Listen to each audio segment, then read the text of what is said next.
Okay. I don't know if that worked. I think it did. Hang on. Maybe. I'm having technical difficulties over here with Streamlabs. Okay. It looks like it's working. It wouldn't let me stream. So I just went into the settings and I dicked around with stuff and I just kept clicking buttons until something worked. I really don't know what I did, to be honest. So if this worked, I have no idea what I actually did to make it work, but I'm just gonna, hope for the best. Anyways, let me know if you guys can see and hear me.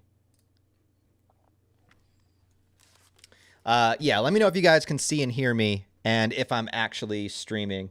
I know I do technically ask that every stream, but this time more particularly because it literally would not let me start up the stream for about 27 minutes. So anybody that shows up in the chat, just let me know if you can hear or see me. And we'll take it from there. Can you hear me? Can you hear me knocking? La la la. I think that's a song. I got some. Okay, yeah, Kotar's working. Vampire, hello, Ryan. Awesome. All right, so I actually did not plan to start late. I apologize about that. I don't know what happened. Streamlabs was just giving me an error message every time I tried to go live. So I just went into the settings and I clicked a bunch of buttons until it worked. It took me like 3 or 4 tries, but it looks like I actually did it and I accomplished it. So obviously I am a technical genius. I don't know why I never worked in, the field. I should do some coding or something. I should start building PCs because obviously I'm a master at all of this stuff, right? No, I don't know. That's just dumb luck. Anyways, thank you guys. Thank you guys for being here, man. Hope you guys are having a great Friday. Hope you're having a good time. We are almost out of the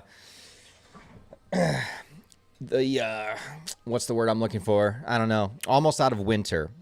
We're reaching the end of March, which is good. I don't know where everybody lives, but if you live in the Northeast like me, that means we pretty much have like a month and a half left of shitty weather. And then we'll have a good maybe 4 or 5 weeks of summer, and then we'll go right back into shitty weather. So I'm looking forward to those 4 or 5 weeks of summer. Should be coming pretty soon. I can't believe it's the end of March. I can't believe that Resident Evil Requiem came out a month ago because of how long I was waiting for that game and then finally being able to play it and making the reviews and everything. I feel like that was just last week, but it's already been a month. So time flies, man. Time is a cruel and unforgiving mistress, and it gets worse every day with that. It's crazy. But anyways, here we are. Here we are, guys. I haven't streamed in a while, so it's good to see you once again. Similarly to last time, pretty much, mostly the reasons have just been busy working on other things, and I just haven't quite felt up to the task. I don't know what they call it. Maybe it's imposter syndrome or what, but I've been feeling kind of weird like lately as far as putting myself out there. I've been kind of like reserving myself a lot, which is, it took me a long time to kind of like break out of my shell, and now I feel like I'm kind of reverting a little bit, but I don't know. It's just kind of bizarre.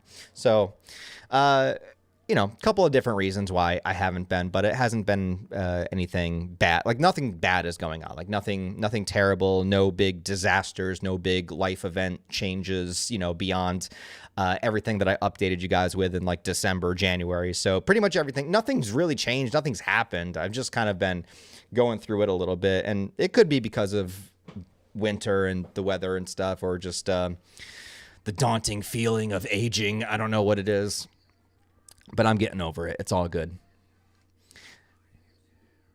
And I was gonna say, who was it? Yeah, Goji Shea. Yes, you were correct. This is Baragon in the thumbnail image. I was waiting to see who recognized my boy Baragon. A very underrated and underappreciated kaiju. We need to have another Baragon movie, man. Baragon always gets done dirty in every single movie he's in, which is not a lot. I think it's like 3, and he's done dirty in every single one. Yeah, but thank you guys for being here. I got a couple of things that I want to talk about. Some stuff that I was going to talk about last week. I was going to stream last week, but I forget the reason. I think I just got busy working on other things that I wanted to get done that I didn't have a chance to stream. But a couple of things that I want to talk about.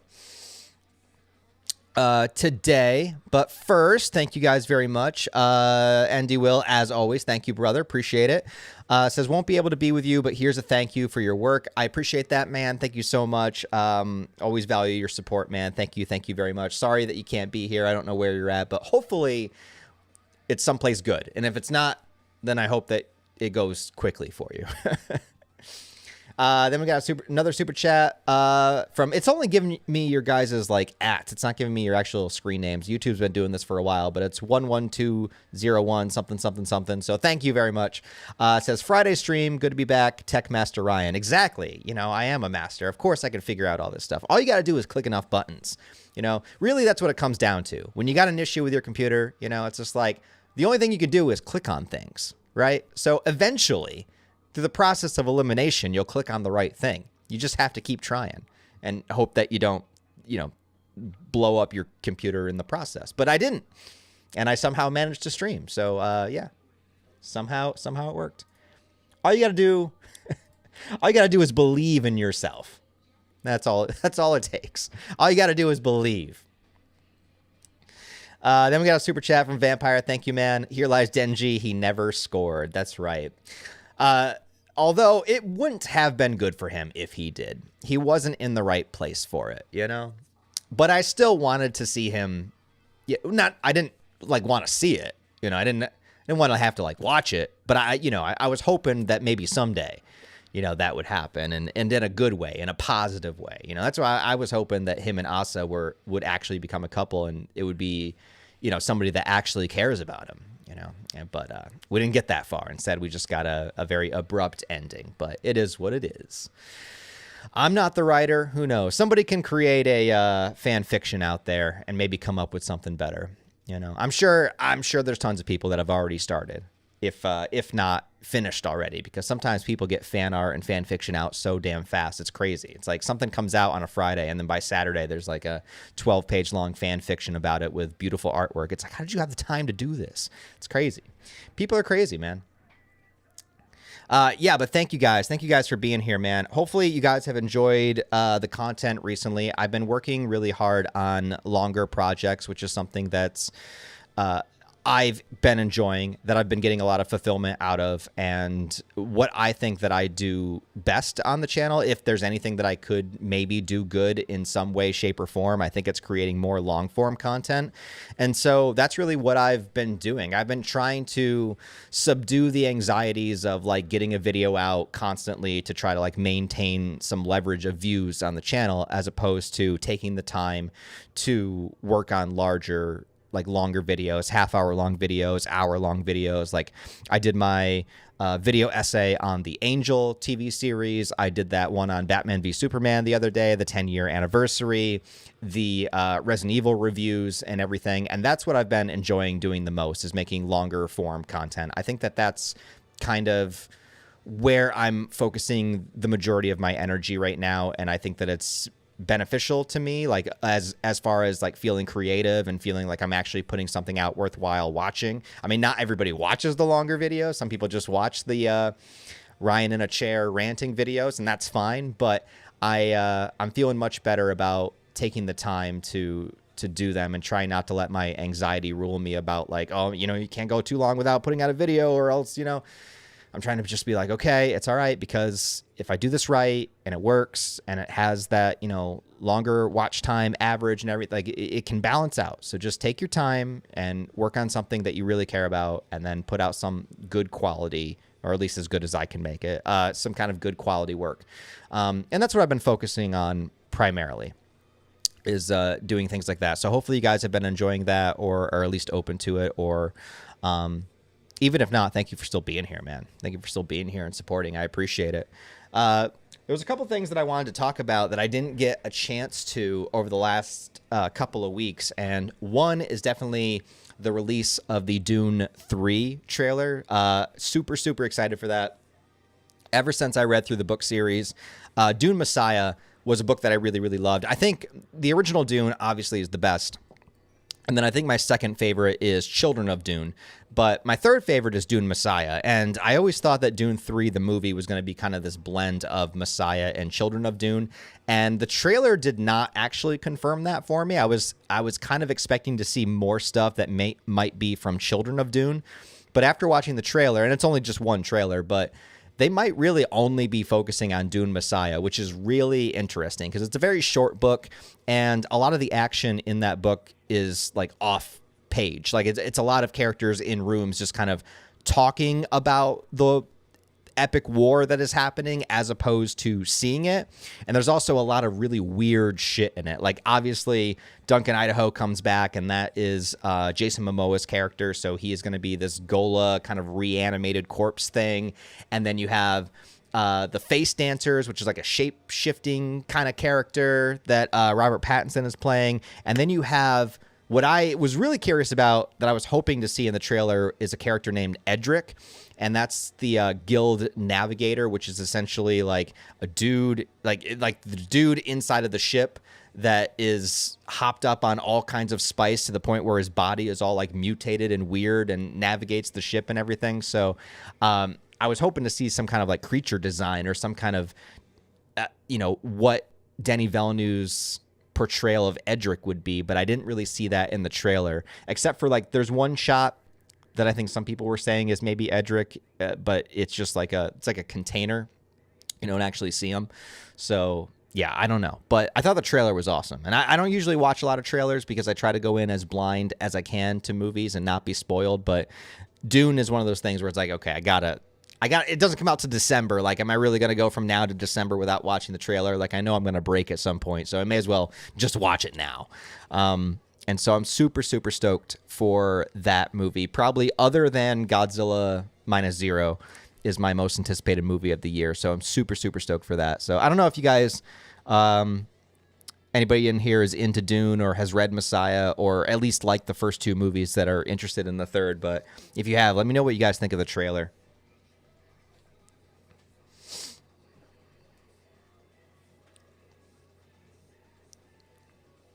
There's also kind of like, unfortunately, a lot that I forgot about the Dune books, which sucks because I only read them a little over a year ago. But there's like a lot of them are so dense and so packed with information. I feel like it's easy to forget.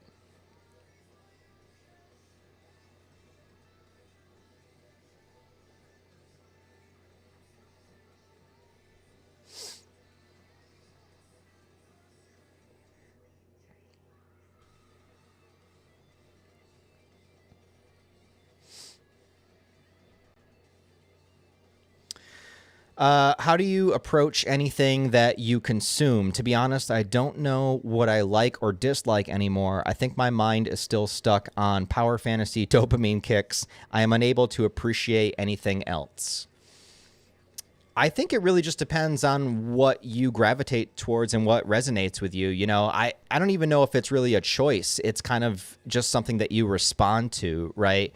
I try to keep myself as open as I can to all forms of media and storytelling to some degree. Like, I like seeing different perspectives and I like seeing different types of things. Like, I can't just limit myself to like one genre or one art form, it's both a double-edged sword, because in one way it's like, jack of all trades, master of none. I feel like that's kind of me, where it's like, instead of focusing deeply on just one thing, I kind of want to experience everything. And so that leads me to having a lot of stuff that I never get a chance to get to because I'm just trying to, like, I want to watch tons of movies and I want to watch TV shows and I want to read books and I want to read manga and I want to play video games and I want to like consume all different types of storytelling, as much as I can. And I want to go back into the past and I want to watch movies from the 1930s, and I want to read the classics, but then I also want to just read horror stuff. And then I want to, read comics and go back, and then I want to like reread things and I want to rewatch things, and and that's why it's madness and why I never get around to doing all of the things that I say that I want to do, because there's just so much shit out there that it's like nearly impossible to get through it all, especially when you're like me and you just like chronically want to rewatch things that you love. Like, there's so many times where it'll be late at night and I just don't feel like I have the attention span to watch something new, but I'll definitely watch a movie that I've seen before, or when I finish a TV show also, I start to miss those characters. Because you invest so much time in a TV show that like a year later, it's after a year after I'm done watching it, I kind of want to go back and hang out with those characters again. It's like I kind of want to re-experience that. And that's why it's really hard for me to get into new TV shows, because I'm always just sitting around watching the same ones over and over again. So your original question, how do I approach what I consume? Honestly, anything that just looks relatively interesting to me, or anything that I've heard about, that is, if not critically acclaimed. Like I know a lot of people, like if I know that a decent amount of people that are interested in the same types of stuff I am really like this movie or this show, I'm more likely to give it a shot, And there's other things where I just like literally write it down on a list. Like if I get a really good recommendation, or if I see something that piques my interest, I'm somebody that writes everything down. Like everything I do, like I write down, I have note cards everywhere, because I also chronically forget a lot of stuff. I have a really bad short-term memory. I schedule all my days on a day planner, and like I write down lists of like things that I want to do. And so I write down lists all the time. So that can be another way. So anytime that you see something that's interesting to you, or something that you think you might like, or if you get recommended something by somebody, just like write it down on a list. And then whenever you have the free time, just go to the list and just go down it. Just literally cross off the list one by one, of all the things that you want to check out, that's kind of how I do it. I know it's a little chaotic, but it's like an organized chaos, an organized chaos.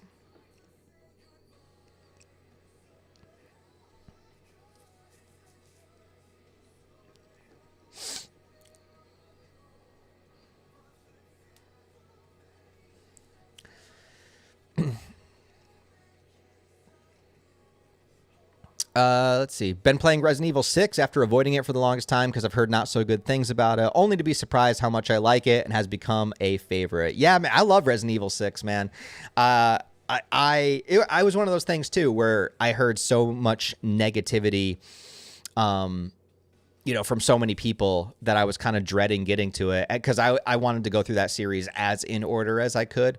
And so by the time I got to 6, I was like, well, here we go. This is the one everybody hates. And then I'm like midway through the Leon campaign, and there's like this awesome zombie apocalypse on street level. And then like you're in this plane that's crashed. I mean, it's definitely, I understand why people don't like it, because it is over the top. It is completely ridiculous. It is super action focused, and it's long as hell. My biggest gripe with it is that it's so damn long, because you have to play through 4 different campaigns to get the whole story, and it's like a 20-hour game.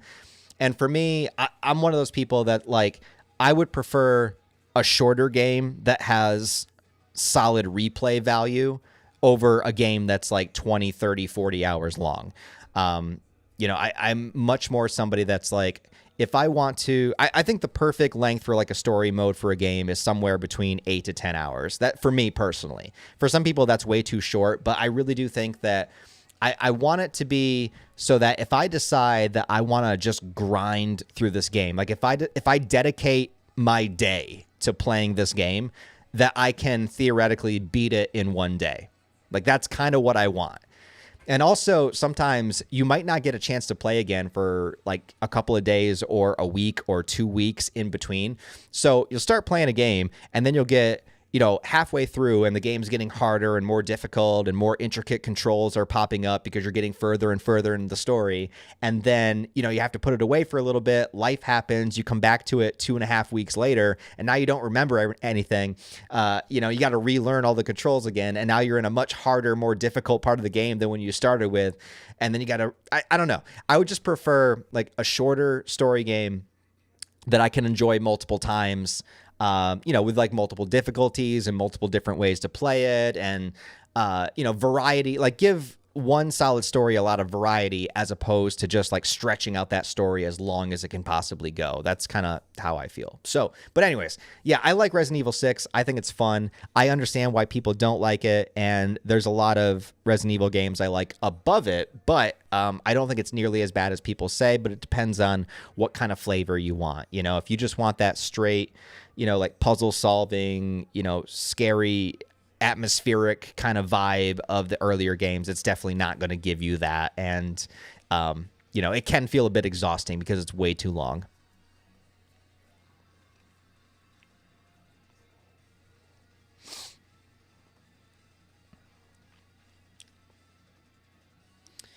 What's up, Ryan? Just met James Marsters hours before they canceled the Buffy revival. Yo, that's awesome, man. Actually, I'm glad you brought that up because I was going to talk about Nicholas Brendan a little bit. The only Buffy cast member I've ever been able to meet is Nicholas Brendan, who played Xander on the show. I've always wanted to meet James Marsters, and obviously the whole cast. Basically, I've always wanted to meet. But I know James does a lot of the Comic-Cons, but he's never been at any of the ones that I've ever gone to. So unfortunately, but Nicholas Brendan, I met him back in 2017. I met him in 2017 and 2018. And I know that he's had like a really controversial and like harsh and complicated life, like real life outside of acting. So I definitely understand all of that too. And, it's not good. If you look it up, it's not good. He does not have the best Wikipedia page for sure. But, I've always enjoyed his performance as Xander. And when I met him at the Comic-Con, he was super nice. Obviously you're going to be nice if you're, well, not everybody is actually. So, but generally speaking, if you're at a Comic-Con booth and people are coming up to meet you, most people put on their best behavior. But he was super nice and he was telling jokes, and he had this tattoo of a surfing Jesus on his arm. And he was like, telling me about how he got that. We were talking about tattoos and stuff. And so, he was really nice when I met him. Got a photo with him and stuff, and he passed away the other day. He definitely struggled with addiction and alcoholism and all of that kind of stuff. And he had some arrests for being violent and whatnot. So not good, stuff behind the scenes. He definitely struggled, but I always enjoyed his acting performances. And I love Xander. I love Xander as a character. He's one of my favorite characters in the Buffy universe. I don't care what the modern revisionism of Buffy has done to Xander, and everybody demonizes Xander now and says he's the worst character. I don't even want to get into it. The Buffy fan, like, I love Buffy the Vampire Slayer. I love Angel. I love that whole universe, but I stay as far away from the fandom as I possibly can because the Buffy fandom tends to have like the worst takes on any show that I've ever seen. And so I just enjoy Buffy in my own little, safe space away from the fandom. But Xander's always been one of my favorite characters ever since I was younger. And, it's, like I was saying earlier about rewatching shows and how often I rewatch the same shows. I go back to Buffy like maybe every 4 to 5 years. And every time I do, I get this sense of comfort from the show. It really is a comfort show. How they say, like, what's your comfort TV show? I guess mine would probably be Buffy.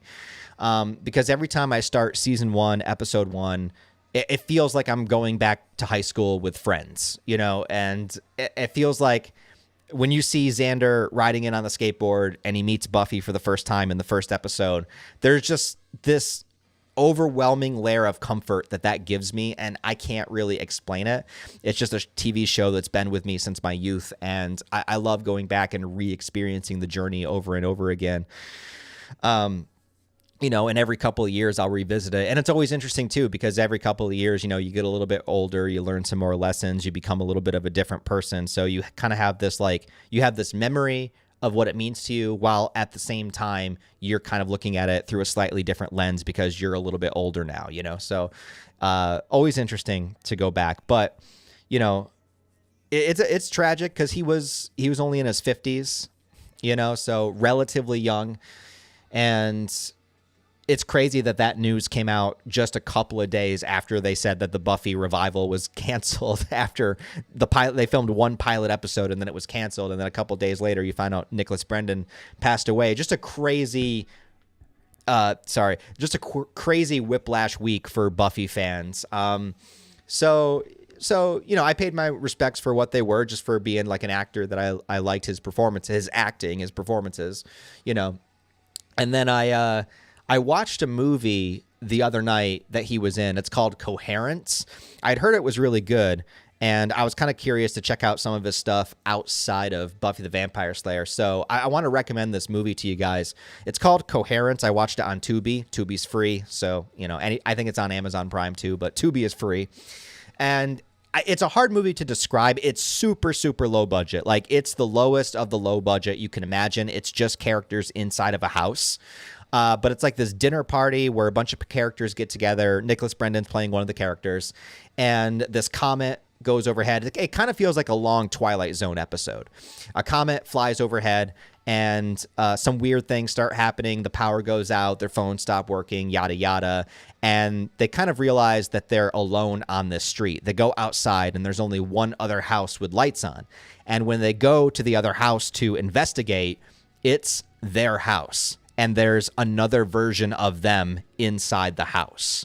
And so basically, without like spoiling the whole movie, it kind of deals with the idea of, like the multiverse, and that there's like different versions of us out there in different universes, that could be infinite.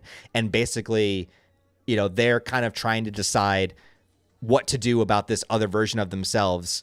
But there might even be more versions of them out there. And then, of course, they have like their own inner turmoil. And then characters leave the house and characters come back. And then you wonder, is this the same version of them that left, that came back to the house, or is it a different version of them? And it's really creative. And the thing that I appreciated about it too is because it's so low budget, because obviously as somebody that wants to make movies and doesn't have any money, I love the idea of creating this really creative, intricate story when really you just have like 7 characters inside of a house, and you don't have to have a bunch of special effects or CGI or anything. It's just a bunch of characters in a house trying to figure out what's going on. It was actually really good. It's not like amazing. Like I think I gave it like a 3.5 out of 5 stars, but it was a lot better than I thought it was going to be. And I only watched it for Nicholas Brendan, and I ended up just like really enjoying the movie. So I definitely recommend it.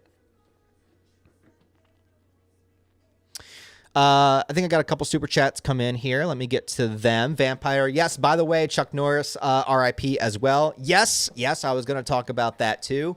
Actually, funny enough, last week before I decided I wasn't going to be able to stream, I was just going to talk about Chuck Norris for like the first 10 to 15 minutes of the stream and bring out an artifact. Now, if you want to know, I'm going to show this to you guys. If you want to know what millennial humor was, like if you want the purest, most unfiltered idea of what people in my generation found funny, it can be found right here in the sacred text of The Truth About Chuck Norris, 400 Facts About the World's Greatest Man. I've had this book since like 2008.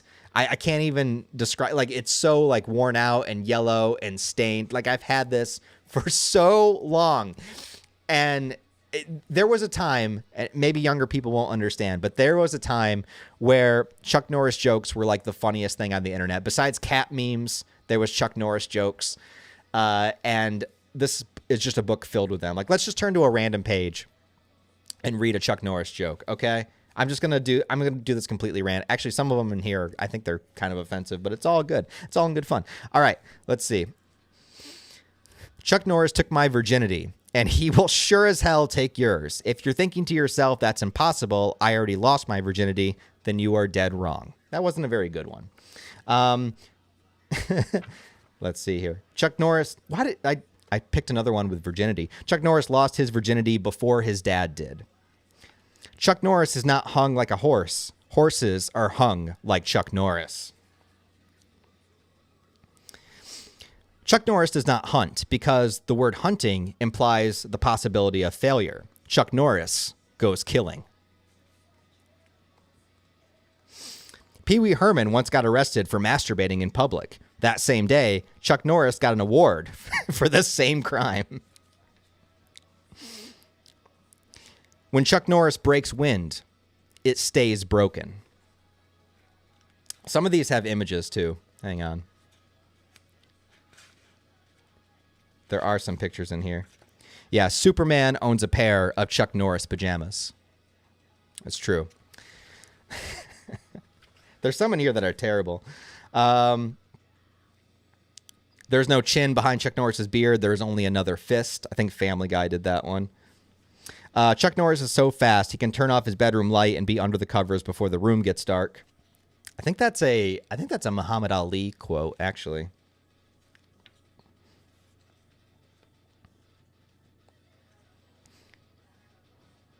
Chuck Norris never loses a game of Clue, despite the fact that he knows he's the murderer and used his foot to do it. I don't know, man. Chuck Norris won the Crusades by TKO. Oh, God. A masked man once stabbed Chuck Norris in an alleyway behind a children's hospital. The knife bled to death. Chuck Norris once roundhouse kicked Bruce Lee, breaking him in half. The result was Jet Li and Jackie Chan. Terrible, man. Terrible. Anyways. Back in like 2009, that was hilarious. Anyways. Yeah, Chuck Norris, man, again, like, he's just one of those guys that was, you know, iconic from the start. Like, obviously, he was already super famous by the time I was even born, right? You know, he's been around forever. He had the famous fight with Bruce Lee. A lot of his movies are so ridiculous. Like, there's a movie called Forest Warrior, and it's literally like a wholesome children's movie where Chuck Norris turns into different woodland creatures in order to try to protect the forest from being cut down. Like, there's a bunch of people that come in trying to like chop down all the trees, and there's like the group of kids that are trying to stop them. It's all like environmentally friendly and, you know, like positive messages and all of that stuff. And Chuck Norris is the forest warrior. He is this guy that just lives in the forest and can shapeshift into various animals. So sometimes he's an eagle flying overhead, and then he turns into a bear at one point, and he's the forest warrior. There's a famous scene, I think, where a dude is trying to chop down one of the trees with a chainsaw, and Chuck Norris just stops it with his bare hand. Not his bare hand, like he's not a bear in the scene, even though he can turn into a bear. By bare hand, I mean just like his regular hand. Although there is a point in the movie where he does, in fact, have bare hands. So just so you know. Hang on. I might be able to find that clip because it's pretty hilarious.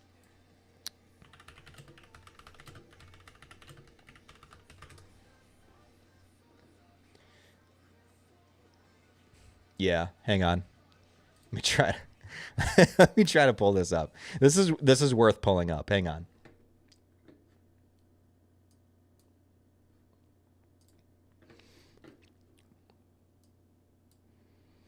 Okay. Yeah. This is the scene from Forest Warrior.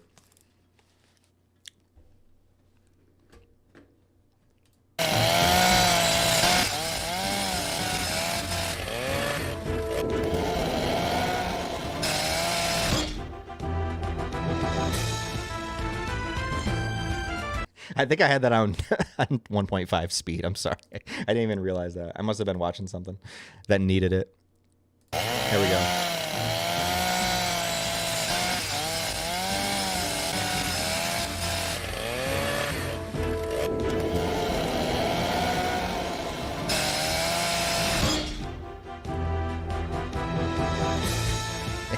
Yeah. That's so badass. Oh, man. So do yourself a favor and watch Forest Warrior. I don't know where it's streaming. It should be streaming everywhere. I don't think that the world should deny us access to Forest Warrior, but, you know, it might be hard to find. I don't know. But yeah, rest in peace, Chuck Norris, man. You know what's funny too is I just watched Dodgeball the other night too, and I totally forgot about the scene at the end where they need to decide if they're able to fight or able to do the match or not, and then Chuck Norris was the guy that gets to decide at the very end. It's great stuff, man. Great stuff. What was the name of the gym equipment that Chuck Norris would sell? Was it the Bowflex? What was like the main thing that he sold? I can't remember what it was. I think it was the Bowflex. Super chat from Jocko Scott. Birthday is coming up Tuesday, turning 20. Happy early birthday, my friend. Hopefully you're doing something cool, something exciting, or at least going out to dinner, or maybe not. Do whatever you want. If you don't want to do any of those things, it's your birthday. You get to decide. That's how I feel about it. So hopefully you're doing something fun, but even if not, maybe you're just kind of relaxing inside and chilling. But whatever the case, happy early birthday, my friend. Super chat from John Stone. Thank you so much, man. I just watched New Nightmare. Your review made me realize Freddy was actually the incarnation of an ancient demon. Who do you think was the demon in your mind? Who do I think was the demon in my mind?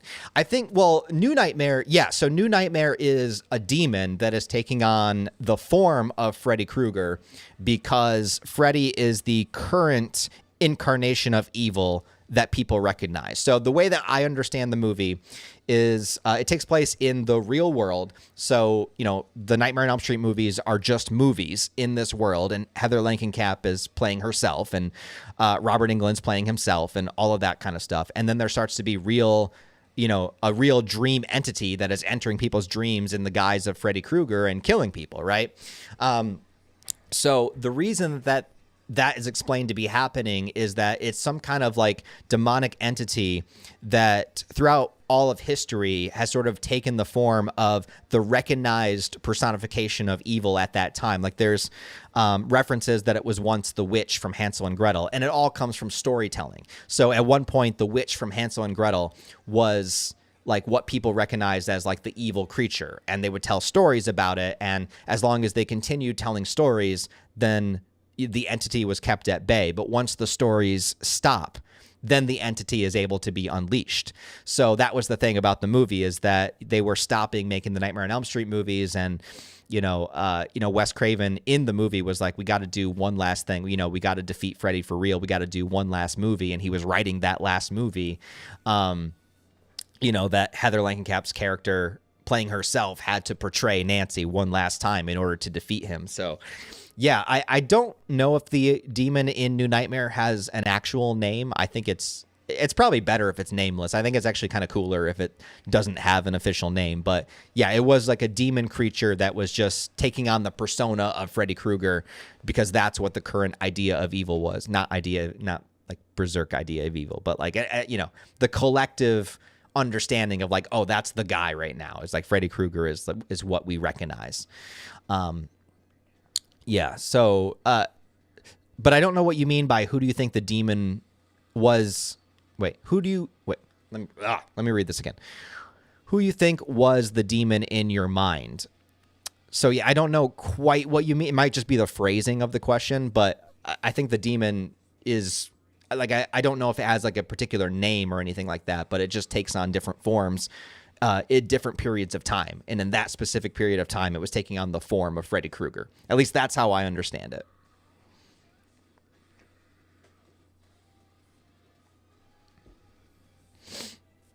Then I got super chat from Frank4570. Thank you so much, man. I appreciate it. Chuck Norris is the definition of alpha. Show another clip. Let me think of another good Chuck Norris movie. I think The Octagon was pretty good. Those are the ones I remember.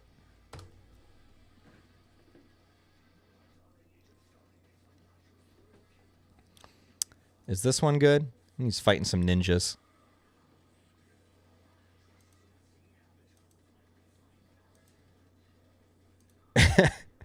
All right. I don't know what this clip is going to give us, to be honest, but I'll just I'll pull it up anyway.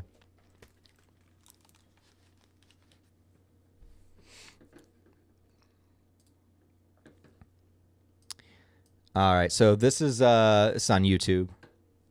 It's a clip from The Octagon.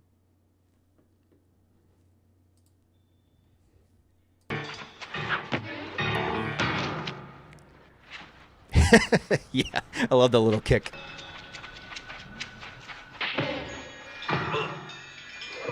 Oh, he got hit. It's a good thing the ninja was taking his time.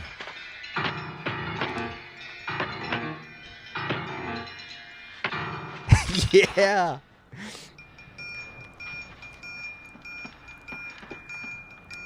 Who needs John Wick when you have Chuck Norris in The Octagon?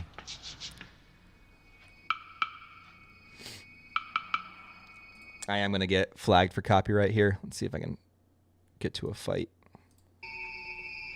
He's got a sword. Look, instant. Oh, another one.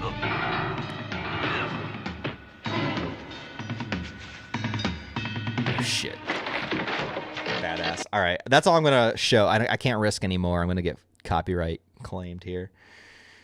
Unfortunately.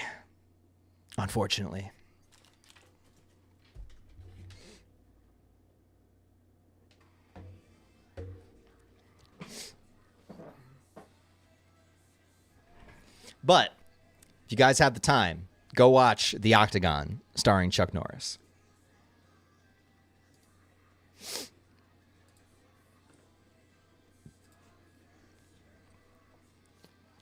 It's been a long time since I've seen it, so I don't know. I don't know if I would rather recommend The Octagon or Forest Warrior. They're both very different. The Octagon's more of like in his prime in the 70s action movie, and Forest Warrior is like a family film with Chuck Norris as this guardian of the forest that can turn into different animals.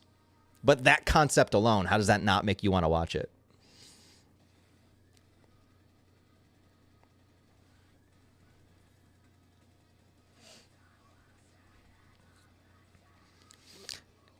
Yeah, but anyways, so yeah, I was recommending a little bit earlier, I was recommending the movie Coherence. Like I said, I think it's really good. And definitely worth checking out if you like low budget films. The camera style is a little bit odd to get used to. It's a little bit shakier than I would prefer, but it works for the incoherence of the movie called Coherence. But how about you guys? Have you guys watched anything interesting in the last couple weeks, like a movie or a TV show or something that you got into? I watched the movie The Void last night, and it had some really good practical effects. I didn't love the characters, but the last 30 minutes had a lot of gnarly stuff in it. Kind of reminded me of like Hellraiser or Event Horizon. Some really, really good practical effects. There's like a really creepy, like deformed, fleshy hunchback character that reminded me of like Lisa Trevor from Resident Evil. Like it was really, really creepy. So I kind of recommend that just for the practical effects alone.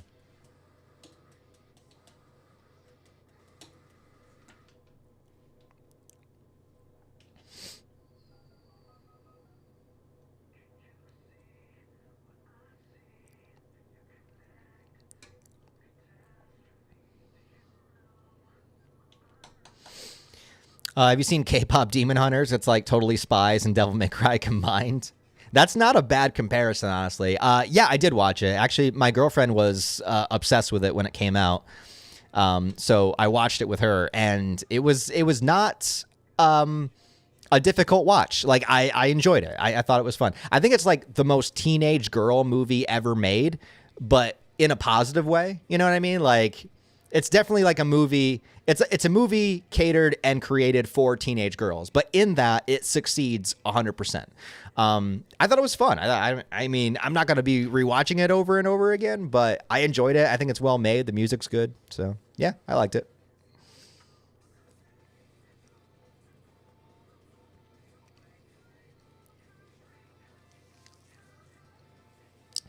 How's the movie process going? I'll be honest with you, not well.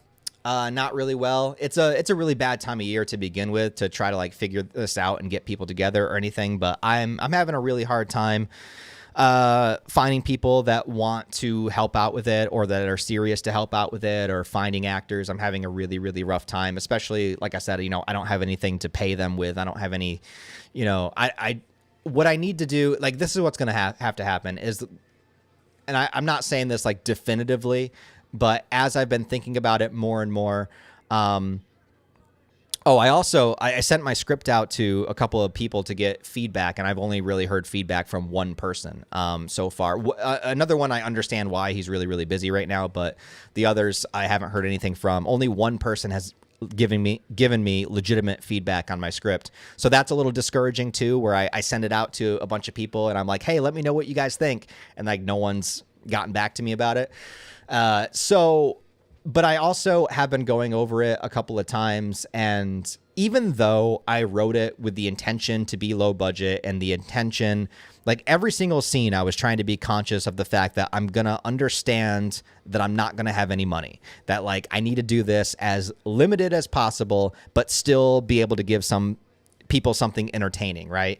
And even in that, I was way too ambitious in my script because there are things in it that just require so much, like so much technicality, even though I was writing it with the intention to be as low budget as possible. So one of two things I'm going to try to have happen. So one is that I'm still going to try to film just a singular scene from the script that's only going to require two people, that I can do more simplistically and use that as like a proof of concept and try to put that out there or upload that to get people interested. So that's still idea number one. Idea number two, and I've been thinking about this for the past couple of days, is I need to write something else entirely and build up to making this one. Even though I was hoping this would be like the movie I would make, I still think it's like way too ambitious for what I have access to. I'm not going to get enough people. I'm not going to have enough money. Like, I'm not going to be able to do it. So I need to write something even less, you know? So, and I have been thinking about a story where I could do that. I've come up with a story in my head that literally only involves two people, like two actors. The whole movie would just be two actors, and there'd be a third person that would wear a mask, so you could swap them out with anybody that's like reasonably the same body type. So I might work on writing that and try to do that as like a trial run and try to make like a shorter movie and just put it out on YouTube and just like not try to do anything special with it. Just make it over the course of like 2 weeks in the summer, because all of it would take place in a house and out in the woods. Make it really, really quick, really fast, really cheap, and try to do make that my practice movie, basically. Like, just try to do this as practice and then just put the whole thing out on YouTube and then use that as like a you wouldn't call it a proof of concept at that point because it would be a different story, but use that as like a template of like, okay, here's a little bit of my style, here's a little bit of what I can do, here's a little bit of proof that I can make something. So put that out there first, and then if people like that or if people respond to that, then try to get the one that I've already finished written made. And then maybe at that point, people would be more likely to donate to a Kickstarter or something to help me get a budget for it. Because I made out a list for a budget, and I don't have that with me right now. It's somewhere in the chaos of everything I've written down. But it's a lot. And I, you know, I'm trying to be realistic, and I'm also trying to think of something that I can actually do, because it is driving me crazy that I haven't done it yet. And I knew I wasn't going to be able to film until like the summer or the fall anyways. Like, that was like, I get it. Like, winter is a pain in the ass, and I don't want it to even take place in winter anyway. So like, I get it. But I keep looking at my script and I'm just like, it's still too much. I try to write it as low budget as possible, but it's still too much. It's still too ambitious. I don't have enough people. I got to do something smaller. I got to start smaller. But it's okay, because I do have an idea that I think I can do smaller, that I literally will just need 2 actors for. Just 2. Just if I can just get 2 committed actors. I can just film it in my house. I can film it outside. And I could at least have something to show people, to be like, okay, here's an idea of what I can do. And then if anything, it'll be practice. And then hopefully I can do the other script that I wrote. So I don't know. I'm kind of like debating. But if I can find people to help me shoot that one scene from the script, I still want to do that too. So it depends on which will come first. But I'm going to be trying my hardest to get it done. But yeah, so been a little bit discouraged, but still inspired at the same time, you know, kind of in the middle ground. It's kind of hard when there's not a lot of momentum going forward, but I'm going to try. I'm going to keep trying to the best of my ability.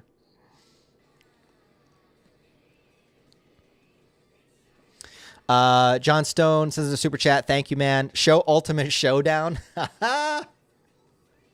Okay. I mean, I know I'll get copyright flagged for that, but I can show part of it. Let's see. Yeah, great Chuck Norris lore. Would you have liked to see Freddy kill Wes Craven, Robert Englund, or Saxon in New Nightmare? I mean, sure. I mean, more kills in a horror movie is usually always a good thing for me. Like, very rarely is there an instance where less kills are going to be better, you know? So, yeah, I would have liked to see that. But the movie is very much from Heather Langenkamp's perspective, so I understand why they weren't in there, because they weren't really shifting back and forth to different characters other than her husband that dies early on. but the movie stays very, very focused on Heather Langenkamp. So I think it's fine because of the style of the movie. But in general, I mean, yeah, that would be such a novelty to see a scene where Wes Craven is getting killed by Freddy Krueger. Are you kidding me? Like, that would be fucking awesome. I would love to see that. I think the movie is perfect the way it is, but if that existed, that'd be amazing. I'd be totally on board for that. If I can show a little bit of Ultimate Showdown. Okay. This is truly peak millennial humor.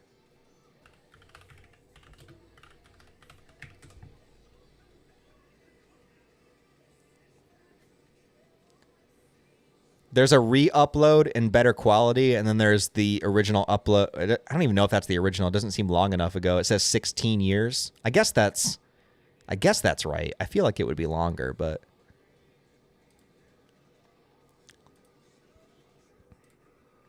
yeah. But this will definitely get me copyright claims, so I'm only going to be able to show like a couple of seconds of this.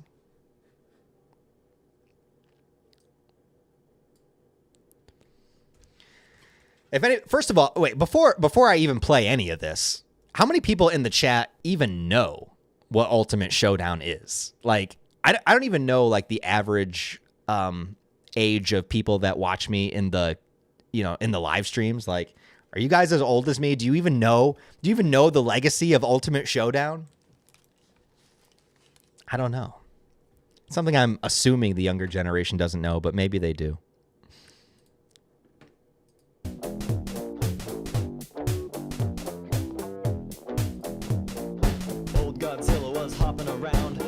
City like a big playground when suddenly Batman burst from the shade and hit Godzilla with a bat grenade. Godzilla got pissed and began to attack, but didn't expect to be blocked by Shaq, who proceeded to open up a can of Shaq Fu when Aaron Carter came out of the blue and he started beating up Shaq. Aaron Carter. Then they both got flattened by the Batmobile, but before we could make it back to the that's a great image to pause on. Dude, how many people even know who Aaron Carter is at this point? Oh my God. That's a throwback in itself, just referencing Aaron Carter.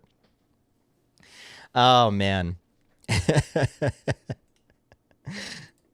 Abraham Lincoln popped out of his grave and took an AK-47 out from under his hat, blew Batman away with a rat-a-tat-tat. But he ran out of bullets and he ran away because Optimus Prime came to save the day. This is the ultimate showdown of ultimate destiny. Good guys, bad guys, and explosions. As far as the eye can see, and only one. That's amazing, man. Look at that. Look at Godzilla, man.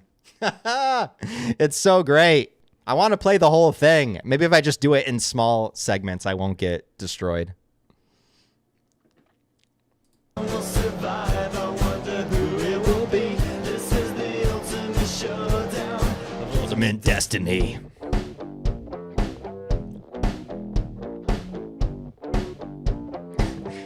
That's exactly how it would go if Godzilla fought Optimus Prime, by the way. I don't know if there's any Transformers fans in here, but he's got no chance. All right? No chance in hell.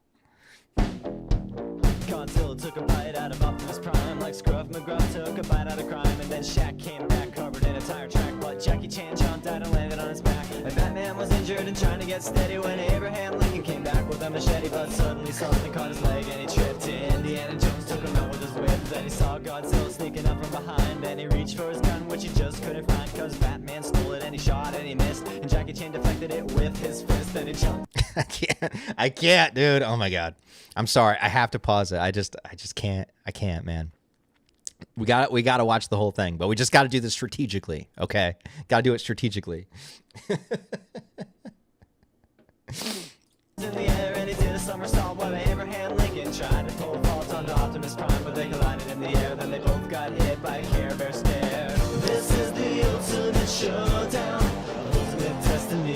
Good guys, bad guys, and explode. I think at the time that this came out, I'm pretty sure that Sonic and Mario had still never crossed over in the video game, so it still beat them to the punch. As far as the eye can see, and only one will survive. I wonder who it will be. This is the ultimate showdown. Angels sang out. All right, this is the part. This is why he had me bring this up. Okay, this is why John Stone had me bring this up, man. All right, this is the reason. This is the reason for the season. This is why we're here. Okay, it was all for this moment. An immaculate chorus. Down from the heavens descended Chuck Norris, who delivered a kick which could shatter bones into the crotch of Indiana Jones, who fell over on the ground, writhing in pain, as Batman changed back into Bruce Wayne. Into the crotch of Indiana Jones.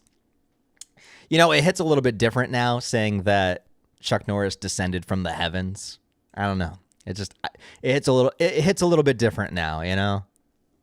But Chuck saw through his clever disguise, and he crushed Batman's head in between his thighs. Then Gandalf the Grey and Gandalf the White and Monty Python and the Holy Grail's Black Knight and Benito Mussolini and the Blue Meanie and Cowboy Curtis and John B. the Genie, Robocop the Terminator, Captain Kirk and Darth Vader, Lopan, Superman, every single Power Ranger, Bill S. Preston and Theodore Logan, Spock, the Rock, Doc Ock and Hulk Hogan all came out of nowhere lightning fast, and they kicked Chuck Norris in his cowboy ass. It was the bloodiest battle that the world ever saw, with civilians looking on a total law. The fire raged on for a... Oh my God. Oh my God. Crazy, man. I haven't watched this in forever. And this is like a re-upload too. This is like a 4K re-upload. We should be watching it in like 270. What is it? What's the quality? Yeah, 240. We should be watching it in 240 to get the real experience. Eventually the champion stood. The rest saw their better. Mr. Rogers in a bloodstained sweater. This is the ultimate showdown. Ultimate destiny. Good guys, bad guys, and explosions. As far as the eye can see, and only one will survive. I wonder who it will be. This is... All right, we gotta stop. All right, we somehow made it through. I'm still here. I'm still streaming, so I guess we're good. It'll just get demonetized later, but it's all good. I don't care. I think that was necessary. I think that's what we all needed. You know, I think that's what the world needs right now. It's just a silly Flash animation video because the world is too serious and angry, and everyone's upset and depressed, and the world's going to hell, and AI is going to destroy us all. I think what we really need is just a silly animated video to laugh at. That will heal the world. I think Ultimate Showdown 2, you know, they make a sequel all these years later. They make another Ultimate Showdown. I think that might have the potential to heal the world. If anything, it's worth a shot.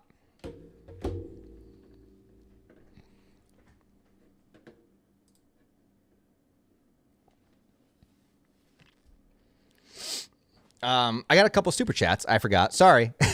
Watching Ultimate Showdown. I apologize. Let me get to you guys. Yes. John, once again, thank you, brother. Appreciate it, man. I would be honored to read your script. I can send you my email later, but since you have no idea who the hell I am, you can pass. No hard feelings. Well, yeah. And honestly, yeah, no hard feelings whatsoever. The thing is I sent it to specific people that I knew that had I did this strategically. I sent it to specific people I knew that had very different tastes in the things that they like to watch and read. And because I know them personally and I know who they are, I was hoping that with the feedback I got from all of them, like if they're all into different things and they all specifically had the same gripe with my script, like they all just didn't like this one character, then I would know that that was something to look at, right? Or if all of them came back and they were all positive about this one story point, they're like, yo, this twist was great, or this reveal was great, or this character interaction was the best. You know, if I got that opinion from like 4 or 5 different people that I know all kind of have different tastes, then I would know that, okay, that works. That's a good thing. Keep that in the story. And if they all came back and they all hated one particular thing, I would be like, okay, I need to look at that. Not that I would necessarily change it. Like if I felt very strong about it, I'd still keep it. But I would look at it through a different lens. I would be like, okay, so I had 5 different people tell me that they hated this one thing.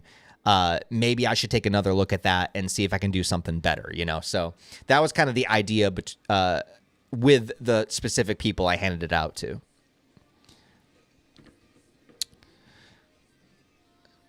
Then I got a super chat from Frank once again. Thank you, man. Ryan, what plans you have after the stream? I mean, I live a very boring life sometimes, so my only real plan is to make dinner and watch the new episode of Monarch. That's really what I'm going to do. Actually, I think I have 2 episodes to watch because I'm pretty sure I skipped it last week. So I got 2 episodes of Monarch to watch.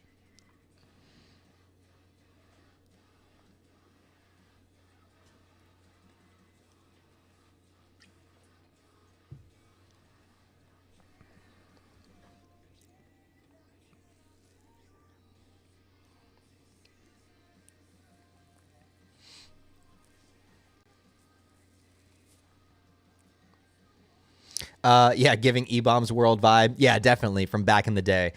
There's several ones I remember from back in the day. So back before you had YouTube, and you had to watch these videos on different sites. So there was like E-Bombs World. There was just like Flash animations that you would find.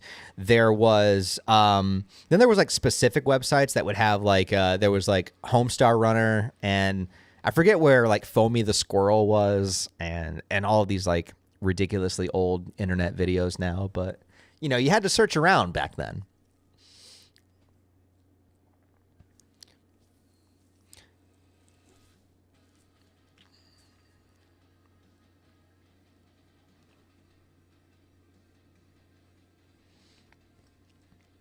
Oh yeah, old Greg. Yeah. Yeah. I'm old Greg. Do you want to see my watercolors? Yeah, good stuff. And that's, again, one of those things where I think it was really only funny in that time. Like, if somebody did something like Old Greg now, I don't know, would it work the same? Would it still be funny? I don't know. But it was hilarious then.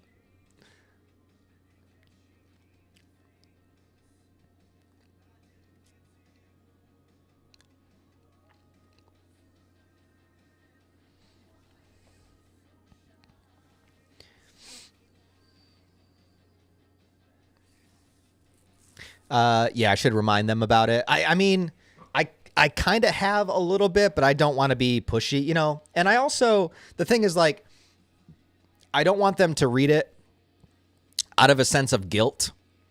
Like, I don't want them to, I don't want to have to message someone and be like, hey, you know how I sent you my script back in the end of December and you still haven't read it yet? Like, and then they're like, oh my God, sorry. And then they read it the next week. But like, I don't want them to do it like out of a sense of obligation or of a sense of guilt. Like, I want them to be interested and do it because they want to. Also, I don't know. I'm still going to do revisions on it, and I'm still going to write the other one too, but all of it's just going to take some time.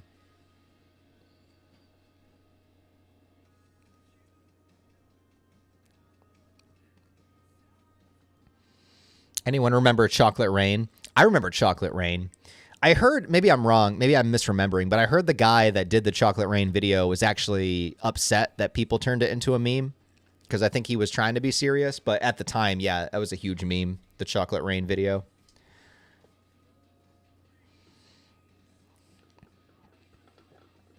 What do you know about Homestar Runner? I said you did a great jorb today. A what? You did a great jorb. Nobody, like one person in the chat's going to get that. Great jorb today. Everybody knows Trogdor, though. I think, maybe. No, wait, I'm old. No, not everybody knows Trogdor. Trogdor the Burninator? You guys don't know that? You guys don't know about Trogdor? So uncultured.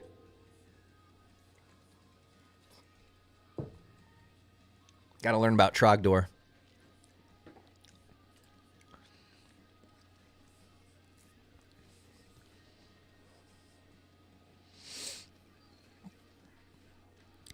By the way, Ryan, want to let you know I have finally had a chance to make my own music, metalcore and acoustic type music. And after becoming a huge Iceland Kills fan, I'm thinking of making some fiction themed songs. Hell yeah, dude. Or like anime themed songs. Absolutely. I love that kind of stuff. I love the novelty of it. I don't care. I don't care if it's cheesy or not. I love when a song is based on a movie or based on a specific character or a specific show. Like, I love the novelty of that. So I never get tired of it. So you absolutely should. I think the only time it sucks is sometimes, I mean, like most creators, you kind of get put into a box of what you do when you first start. So like if you put out like your first batch of songs and it's all based on one movie or one TV show, you know, people might think that that's like the only thing that you do, right? So I guess sometimes depending on the creator, it depends on how you want to put it out, but I like the novelty of that. I enjoy it. Like obviously Ice Nine Kills and all their horror theme songs. Then you have Brand of Sacrifice that has like I think 2 entire albums that are just based on Berserk. There's a band called Iced Earth. Yeah, they have an entire album that's based on the character Spawn, like the Spawn comic book characters. Yeah, so I like stuff like that.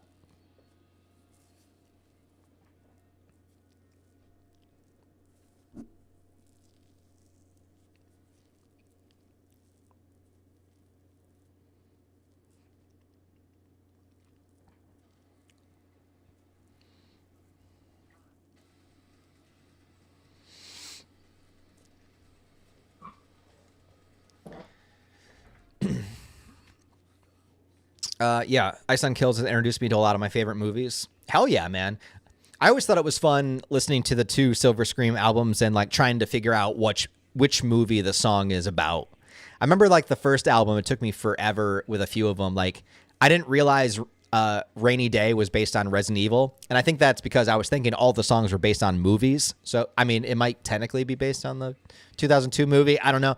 But I kept trying to like think of like what movie is this song, and then it took me forever. And then as soon as somebody says based on Resident Evil, I was like, oh, then it becomes the most obvious fucking thing in the universe. It's like, of course it is. Every single lyric is like specifically referencing that. I was just trying to figure out what movie it was. Yeah, good stuff.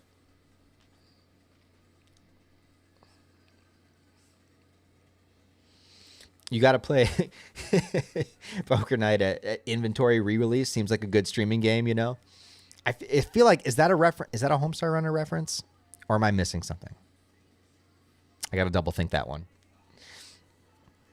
Have you watched Ready or Not 2 yet? I have not. Unfortunately, I have not been to the movie theater in a while, and I'm a little bit upset about it. I've just been really busy, and I haven't had a chance to. I'm hearing a lot of people talk very positively about Project Hail Mary, and I know it's based on a book, but I knew nothing about it. All I know is Ryan Gosling, because he's literally me. But I might go check it out because people are really singing its praises, and I'm kind of curious about it. But I haven't seen Ready or Not 2 yet.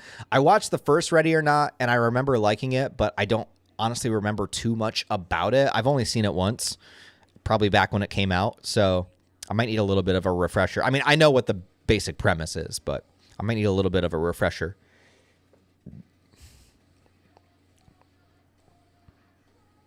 Thoughts on Big Les show? I don't know what that is. Oh, Austrian Death Machine. Yeah, because they have a bunch of songs that are based on Arnold Schwarzenegger movies.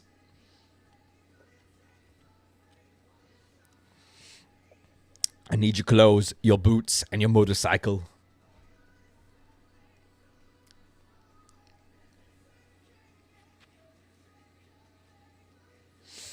I gotta head to work. Once again, thanks for introducing me to Gantz and the channel trailer inspiration due to that. Awesome, man. Hell yeah. Gantz is amazing. Well, I mean, if you're into that, you know what I mean? Like, Gantz is a very acquired taste. But if that is your taste, then it's one of the most interesting experiences you can definitely have reading a manga, for sure. For better or worse.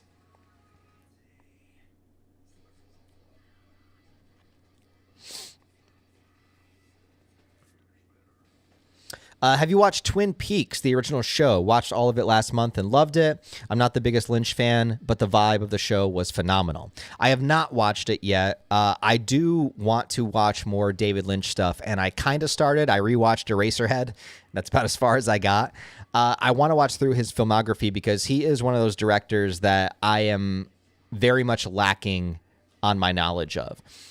Most of his movies I've never seen, and I've never watched Twin Peaks. Now, I was going to go through his filmography first because I feel like that would be easier than trying to watch a bunch of episodes of a TV show. But then I also noticed that one of his movies is a Twin Peaks movie. So now I'm wondering, can I watch the Twin Peaks movie without seeing the show, or will I not really get enough out of it and I should watch the show first? But it's just harder to find the time to sit and watch an entire TV show as opposed to going through movies. I feel like, because, I can like knock a movie off a night, basically. but a show requires a little bit more investment. So I didn't know if it was okay to like watch that movie first or skip it until I watch Twin Peaks and then watch it. I don't know. But no, I haven't seen it. I want to, though. It's been on my list for years and years and years.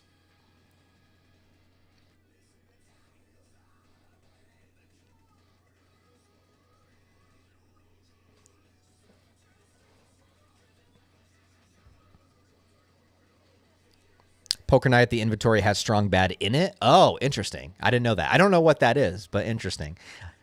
Man, I really want to go back and rewatch all those Strong Bad emails, man. But then there's also part of me, it's like, were they as funny as I remember them? They probably are. Check my email, check my email. I remember like the really old videos where he had like the older computer and it was like the green screen with like the fuzz going up and down it the entire time. Oh my God. That was so long ago.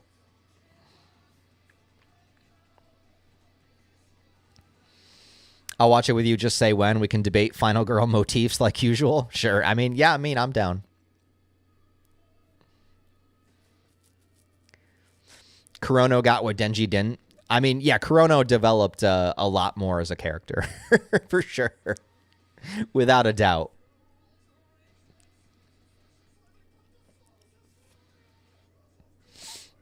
Have you read Blame? I have. Yes, it's been a while. It's been a number of years, but I really did like it. I like the artwork a lot. I like the idea of this like ever expansive spaceship that just kind of goes on and on for eternity.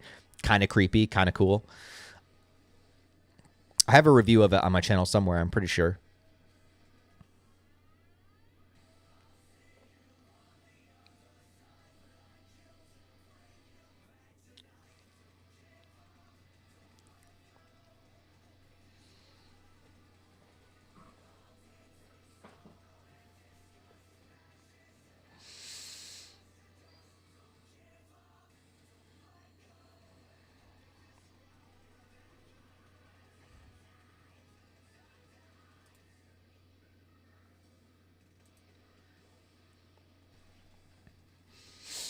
Super chat from Dylan. Thank you so much, man.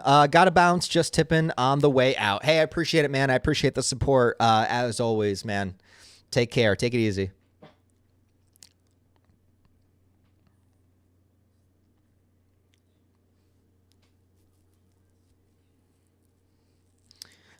Need to watch the 2 seasons of Twin Peaks before the movie, but the movie is a 10 out of 10. Would really recommend to watch the show. Interesting. Okay. So I think maybe what I'll do watching his filmography is I'll just skip the Twin Peaks movie and I'll watch his other films. Then I'll watch Twin Peaks and then I'll watch the Twin Peaks movie. And then the revival Twin Peaks also. There's so much. I'll get to it eventually. But I do really want to watch more of his stuff because he's one of those directors that's very highly praised. And, you know, when he passed away, everyone was sharing all these tributes and stuff. And I felt bad because I'd really only seen like, you know, Eraserhead and Dune. And I think that's it of his filmography. So I definitely need to expand my horizons and watch more.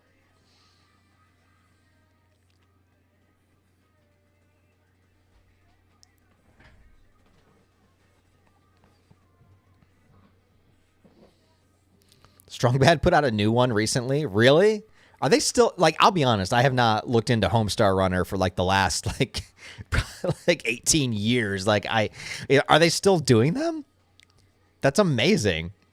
I mean, I don't know what they look like in modern day, but I mean, that's like early internet shit. You know what I mean? Like that's like, I mean, God, are they really still putting out Strong Bad and Homestar Runner stuff? That is crazy. I got to look into that.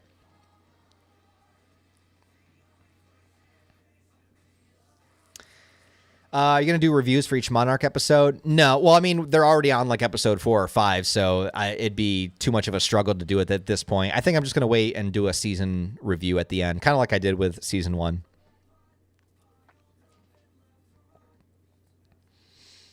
Have you started the Godzilla retrospective yet? Technically, no. I have some stuff for it ready to go, but I'm going to start really dialing in on it, I think, in the next 2 weeks. I have it written down in my little schedule planner thing. I think as soon as April gets here, I'm really going to start diving into it and working on it every week. And I'm hoping to have it out by either late summer or early fall. It just makes me nervous, though, because I know that Toho is really, really strict with copyright. So I'm going to have to, be very strategic in the clips that I show. And there might be a lot of still images, unfortunately, because of that. I actually just got demonetized on my Chucky retrospective from MGM Studios. They put a copyright claim on it, and then I sent in a refute, and they sent it back rejected.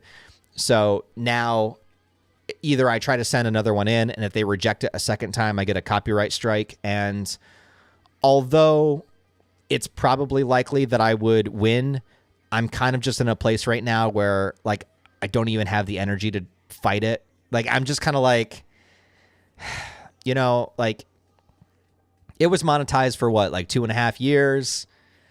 And I have other videos. I don't, you know what I mean? Like, I don't want to lose it, but I'm also just like, I'm just so kind of like over the whole copyright system that I just don't really have the energy to try to fight it and then fail and then get a copyright strike and have to deal with that. And then, like, even if the copyright strike technically goes away after 90 days, but, while you have it, your videos become even more limited to people, even though they say that they don't. They definitely do. And I just don't know if I want to deal with all of the headache of it, so I might just leave it being demonetized, unfortunately. The Nightmare on Elm Street video has a similar situation. It's not demonetized, but it has limited ads, which basically means it's demonetized. Like, because that got flagged for, like, adult material, like the subject matter of it, I guess. So it's not actually the clip that's flagged. It's just that it's like, I think the Nightmare on Elm Street video is one where if you click on it, like, you have to be like 18 or older, like you have to confirm and all that kind of stuff. And that puts you on limited ads. So, I don't see anything from that video either. And I've just kind of left that one. So the Nightmare on Elm Street video is already not really monetized. And now the Chucky video isn't either. So, if I spend the next 3 months making the Godzilla video, I really want it to be, worth it in the end. And so, and I know that, like, Toho is really, really strict about that shit. And I've seen other people make Godzilla videos and they have to, they've gotten their videos taken down and had to re-edit and re-upload and change so much. And I just, I'm going to make it for the love of the game because that's the video I want to make. But I might have to make a lot of different edits to get it to appear on the channel, It might not, basically what I'm saying is it might not be as entertaining to watch because I might not be able to show as many clips as I usually do.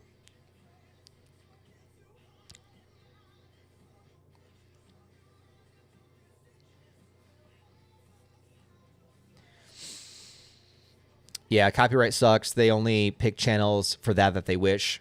Well, that's the thing, too. Like, every time I send in a refute, I don't always mention other channels by name, but I'm like, these are the same type and style of videos as many on the platform. I mean, if you look at, like, Cinemassacre, the Monster Madness stuff, if you look at the Dead Meat channel, if you look at, there's a guy that makes video essays I like, Oliver Harper, he uses clips.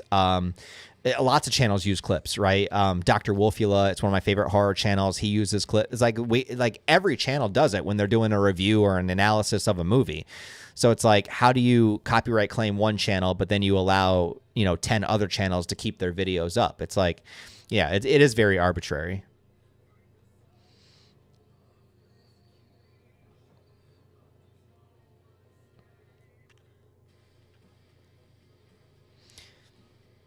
Yeah, the copyright system on YouTube is total shit. Yeah, everyone knows. Everyone agrees, but they don't do anything about it to fix it. I think it's because, YouTube wants to be as hands-off as possible when it comes to that stuff. So, any company, can send in a claim, and YouTube is just kind of the middleman. So it's like, hey, you got a claim, your video's not monetized, so now you can either refute it or you can just accept it. And if you refute it, then that starts the process that can potentially put you into danger of losing your channel. So then it's the risk of like, okay, is this worth fighting? Is it worth fighting for principle? I mean, sometimes, yeah. But there's been times where I've just let it go because I'm like, whatever. I mean, the video only got like 2,000 views anyways. It's like, I'm just like, whatever. You know, it's like not worth the risk of losing the channel, I guess. And I try to be as good about it as I can and fall under all the rules and guidelines of fair use, you know, which all the other channels do too. Like I said, all those channels I mentioned, like Cinemassacre and Dr. Wolfula and all those guys that review movies. I mean, we all do the same thing. It's just sometimes companies single people out and they get claimed and it's shitty. But when it comes to like Japanese properties, like Toho owns Godzilla, they're so much more strict than U.S. companies. And that's what makes me nervous about it.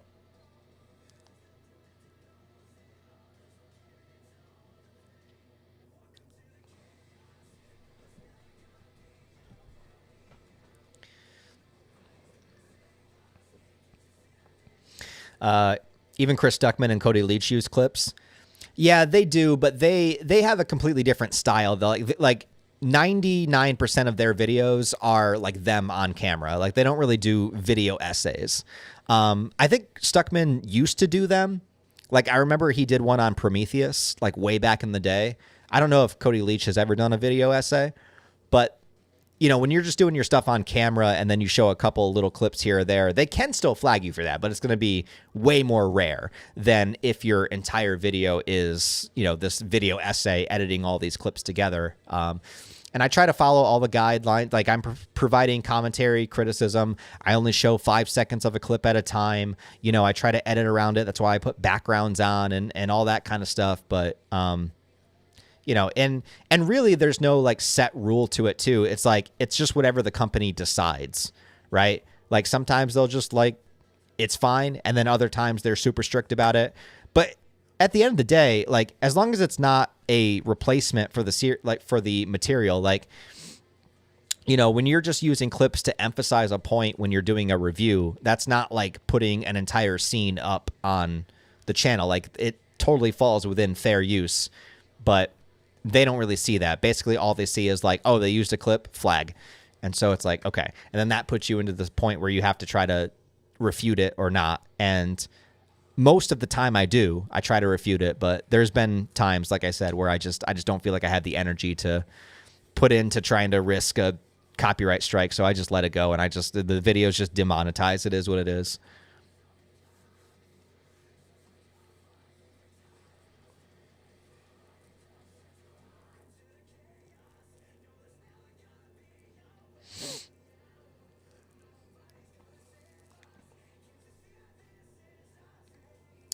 I'd watch even the less entertaining version, knowing that you put blood and sweat into it.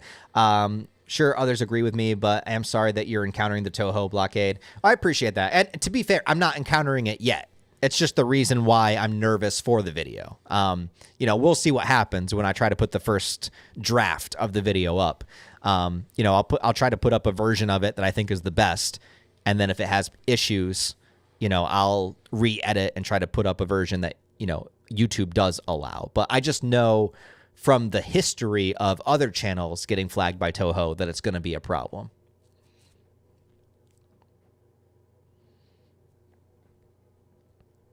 Yeah, it should be the other way around. It should be up to the person making the claim to prove they're in the right. I mean, you would think that's how it works, but no.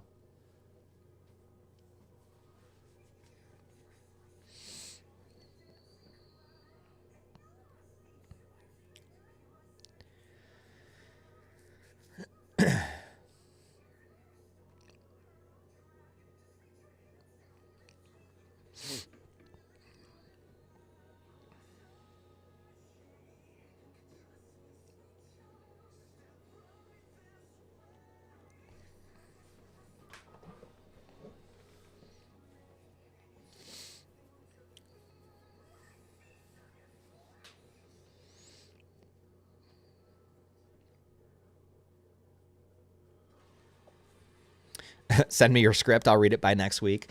I appreciate it, man. I really do. And I'm sure there's a couple of people in the chat that would say the same thing, but I'm really only sending it to people that I know personally, as of right now, before I'm willing to put it out into the world. I like the way I want people to see it and experience it is when I get to make it, if I get to make it.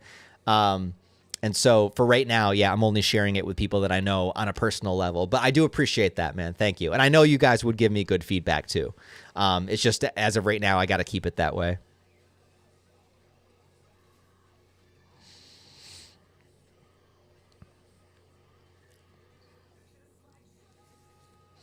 Have you read or seen Dan to Dan? I have not. I know of it, but I haven't read it or watched it.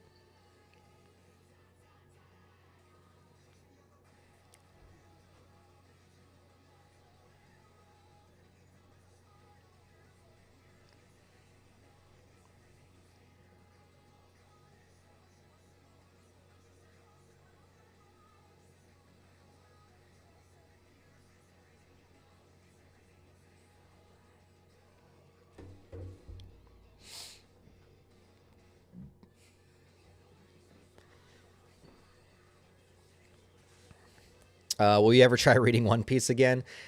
I don't know, man. I don't know if I'll have the energy to. I just don't have it in me right now to try to read like a 1,000-chapter manga. I don't know. I'm just more focused on other things, on different things right now. And I got a bunch of video projects that I'm working on, and time is valuable. And like I said, there's movies I want to watch and video games I want to play. And I got to write, I got to revise my one screenplay. I got to try to write another screenplay. There's just so much going on that I just don't have the desire to put the time investment into One Piece.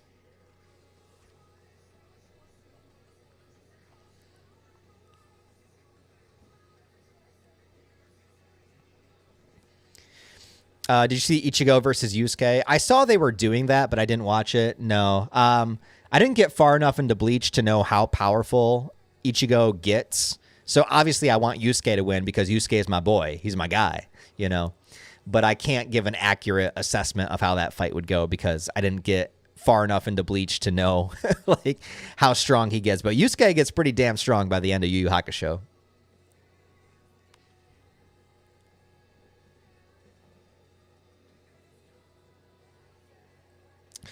Have you considered streaming on the Kick app? Kind of good for content that you put out. Plus, you get to keep 90% of all donations. I don't know, just a suggestion. I haven't really thought about it. Like, YouTube is kind of my thing. Like, I did make some alternative accounts on other like video platforms, but I never really used them. I think that I've just invested so much into YouTube, and I do most of my stuff here, and like my audience is here, that I don't know. I just don't see. It would feel like starting over in a way that I just feel like, I'm already on YouTube. Like, I've chosen a side. You know what I mean? Like, I'm here. I've been on YouTube for so long that I'm just like, I may as well just stick with it.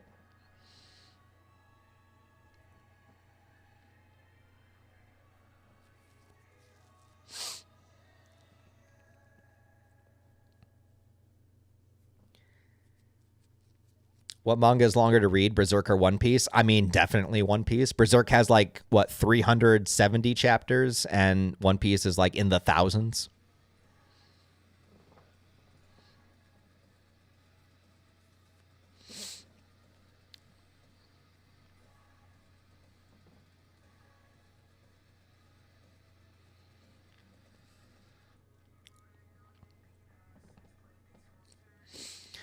Have you read Naruto or Bleach? No, I mean, I read a good portion of Bleach, but I never got back to it, and I have not read any of Naruto. I feel like I'm just like, not that like you can't read them at any time, but I always feel like I'm just like one generation too soon for like the big three.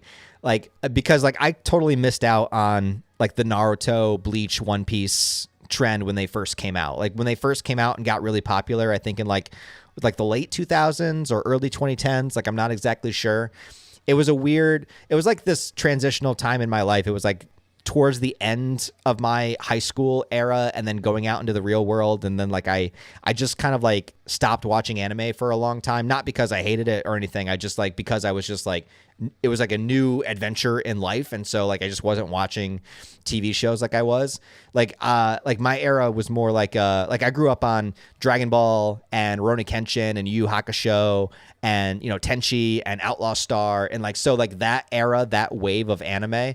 And then like, right after that was like the second wave of like the Naruto Bleach wave. And I feel like I kind of missed that. Like I kind of missed that like specific late 2000s era of anime.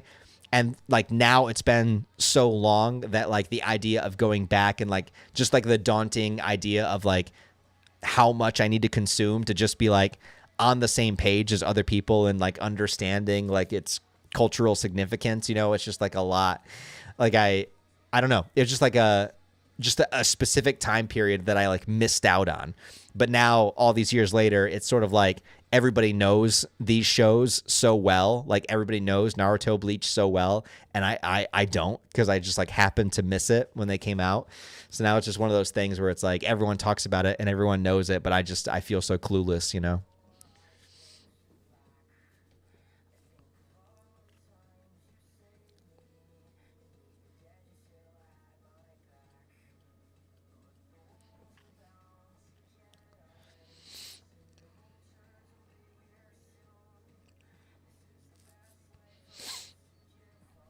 I think the hate for Naruto is insane. Genuinely one of the best animes ever made. I mean, like I said, like I don't have an opinion really because I've only seen like episodes here or there. But I never have any hate for anything that I've never like. I can't hate something that I've never watched. You know what I mean?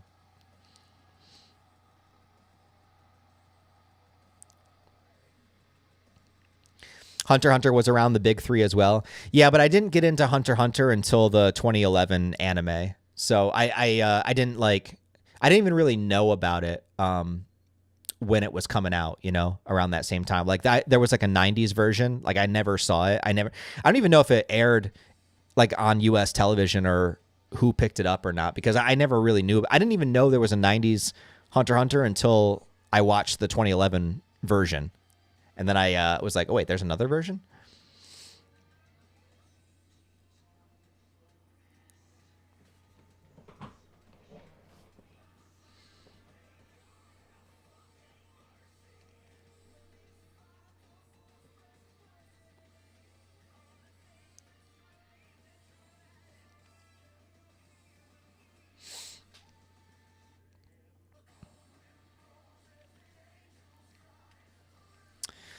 Yeah, fights and characters in Naruto are insanely good. Yeah, I mean, I know of it a bit, like because I have a couple friends that were really into it, and you know, I've seen like clips and I've heard people talk about it over the years, so I'm like aware of certain things that happen in it. You know, like I'm aware of the Rock Lee character. You know, I've checked the episodes with him out a bit, and when he was introduced, and you know how he trains and stuff. Definitely probably the most inspiring character that I am aware of from the show. So I know things about it, but I've never like sat down episode 1 and watched through it. You know what I mean?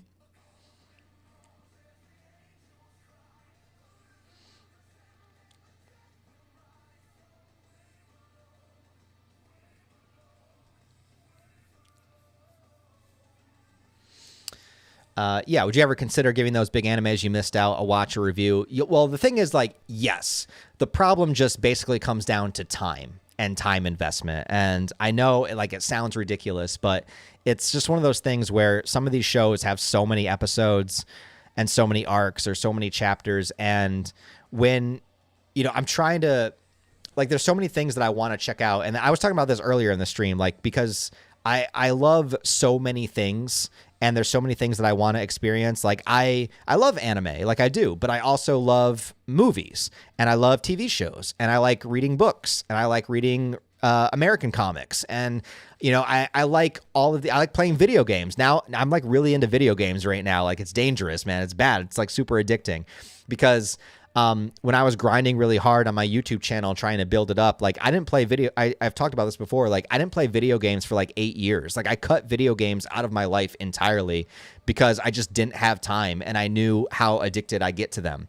And I knew that, like, okay, I was working a full-time job, like, 40 plus hours a week, along with trying to do YouTube. I was like, there's just no time. There's no time for video games. Like, I can't do this right now. Like, I got to focus on building the channel up. So I didn't play video games for like 8 years. Right.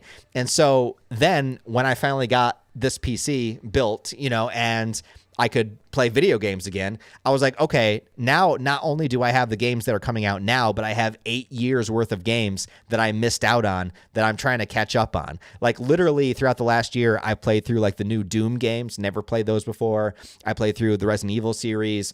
I'm playing like the newer Tomb Raider games. I had never played those before. And there's so many. So like, that's one thing. And then there's also like all the TV shows to watch and all these different movies to watch. And I want to watch through David Lynch's filmography. And then when it comes to making videos, like, it takes so much time that I literally, like, I couldn't live without a day planner, because I literally plan out everything that I'm going to do and everything that I'm going to work on. I know it's a little bit neurotic, but it works for me. And I need to have something like this just to stay focused, because there's so much shit out there to consume that I need to like stay focused on what I'm doing. And so I have like specific days blocked out where, like, today all you're going to do is work on this video. And that's the kind of personality I have too, where it's like, I can't multitask. Like, I can't just work on something for like an hour and then go do something else. Like, no, it's like all or nothing. It's like, today I'm doing this and I'm doing this until it's done. Like, that's just how my brain works. And I don't see that as a problem. Like, it works for me. It can be a benefit or detriment depending, on the situation. But like, for instance, when I wanted to make that Batman v Superman 10 years later video, I spent two full days. Like, I did nothing else. I didn't watch anything. I didn't play anything. I didn't do it. Like, I literally, from like the moment I woke up, basically to the moment I went to bed, I just worked on that. And I needed to do that to get it done. And it's like that with a lot of YouTube videos, where it's like, I just really, really need to focus and get this video done. So, and videos take so much time, and it's crazy. Like, you don't think about it, but even just like a 15-minute video, bare minimum, like, even if it's just like barely any edits at all, like not too much going on, it probably still took like at least 5 hours to do, like, bare minimum. And then longer videos that I've been making take multiple days. So basically what I'm trying to say is, it's really hard to get around to watching everything and doing everything, because there's so much I'm trying to do. There's so much I'm trying to work on, and there's so much to get done, that the idea of trying to fit in like a 500 episode anime is so daunting that I just keep pushing it back further and further, because I'm like, I can get this other stuff done way quicker than I can watch through this show. So I'm like, I'll do this stuff first, and then maybe someday I will get to that. And that's kind of how those shows became, because I know all those shows are really long and have a ton of episodes, and they just get pushed back further and further because there's other things I can do and get done before I could get to them. You know what I mean? I mean, unless I only watch like one episode a day, and then that's going to take me, 500 days. It's like, I guess I could do it that way, but yeah, I don't know. It's just hard to get through everything, and YouTube takes a lot of time. It's a lot of time and effort to write videos and edit videos and make videos, and I'm the only person doing it. Like, I don't have a team. I don't have editors. I don't have people that work for me. Like, it's just me. Like, everything on my channel is literally just me. So everything that I do alone. And it just takes a really, really long time. And it's extremely time consuming. On top of trying to have other dreams and goals of like, oh, maybe I'll try to make a movie. And then so like, I need to have time to try to write. I need to have time to try to like get people together and stuff. And so, yeah, I forget my original point, but all I'm saying is time is fleeting. Time is valuable. So I have to use my time very strategically.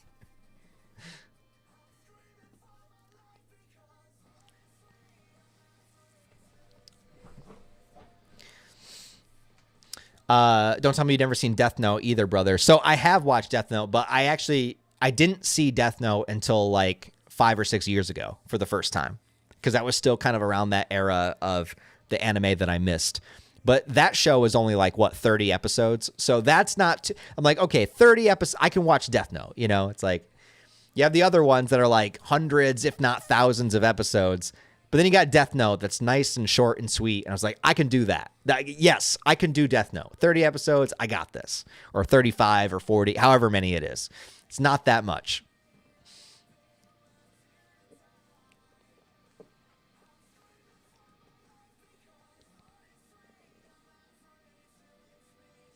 When Light ate the potato chip, I was like, what am I doing with my life right now? I'll take a potato chip and eat it. Yes.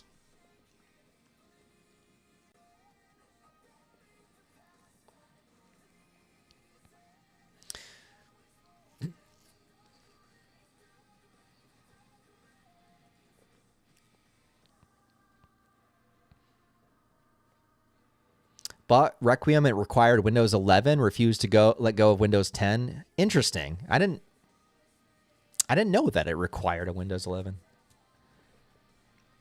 Any new physical media pickups? Yes, I just ordered the 4K collection of the Matrix movies, so I'm pretty excited about that. It was on sale on Amazon, and I just pre-ordered. They just released this to like literally today.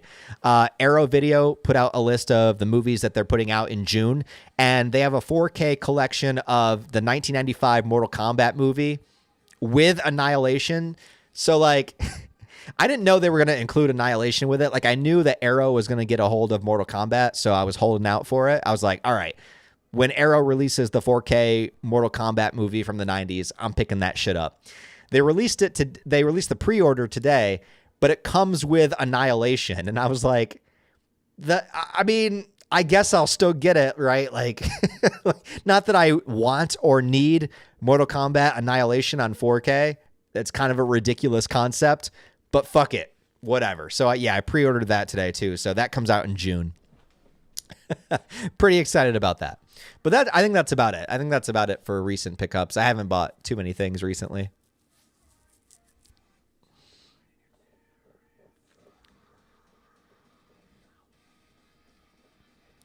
Oh, super chat from Hitman. Thank you so much, man. Appreciate the love. Thank you for the support, man. Appreciate it. Thank you very much, man. Good to see you.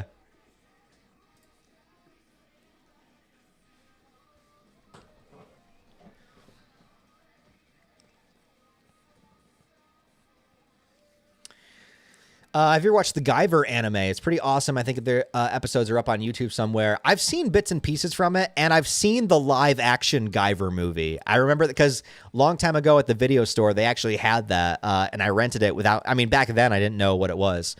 Pretty wild stuff. I don't really remember much about like the story, but I remember like just how wild it is. I have to check out the anime like for real sometime.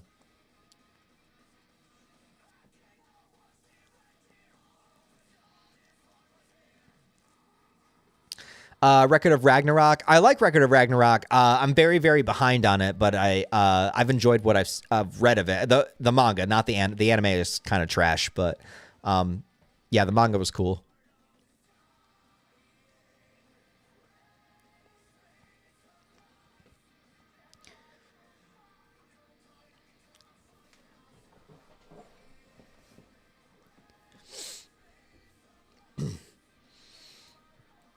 Excuse me. Since you finished Requiem, have you started Silent Hill 2 yet? Not yet, but I will. It's on the agenda. Super chat, thank you very much. It doesn't tell me your guys' usernames anymore. It just gives me the @. So it just says @Schnoz, which I kind of like. I appreciate that. Thank you for the super chat. How is the process going for the Berserk Revisited series? Also, which torture do you prefer in the Golden Age arc? The man from 97 or the small old one from the manga? Definitely the one from the manga, because that one feels like I don't know why they changed that in the anime. It's kind of a bizarre change. They just made him look like a regular dude. I kind of prefer the like short hunchback, cleft lip, like looking torture. Like, it's such a cooler design. You know what I mean? The Revisited series, I wasn't able to do it the last 2 weeks because I was working on other videos. I just didn't have time. And that's like, again, what it comes down to is just how much time I have. And I don't know. I was a little bit conflicted on it because although I am enjoying my reread, the videos themselves aren't really doing too well, and I was kind of like hoping that those would be the videos to keep me afloat while I work on larger projects, but it's not really turning out that way. So I don't know. I'm probably still going to keep doing it, but I have a little bit of a reservation about it. Like I feel like I don't know if people don't really care, like if people aren't really watching, I don't know. It just kind of makes the whole idea of the series a little bit of a bummer. So I don't know. I don't know how you guys feel about it. If you want me to keep doing them, let me know. Or if you don't care either way, which I'm not going to be offended by, let me know also. But the plan is to keep doing them. I just had other video projects that I wanted to get out on particular days. Like I wanted to get that Batman v Superman video out on the anniversary date of the movie. And then I wanted to get that Resident Evil video out that particular week so that I could do the ranking the next week. So, it's just a matter of time.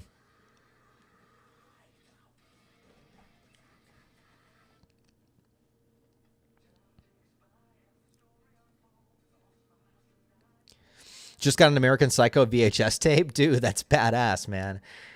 I would love to see here. You have to travel a little bit farther to find anybody selling VHS. I mean, unless I found them online, I guess. But I don't really have any like thrift stores or, little corner stores around me that would have any around here, unfortunately.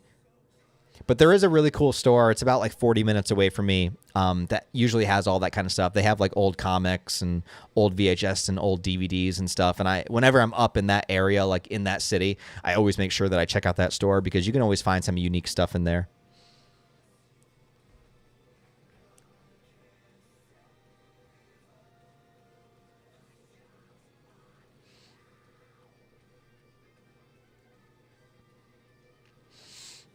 Please answer the Darko question. What is the Darko question?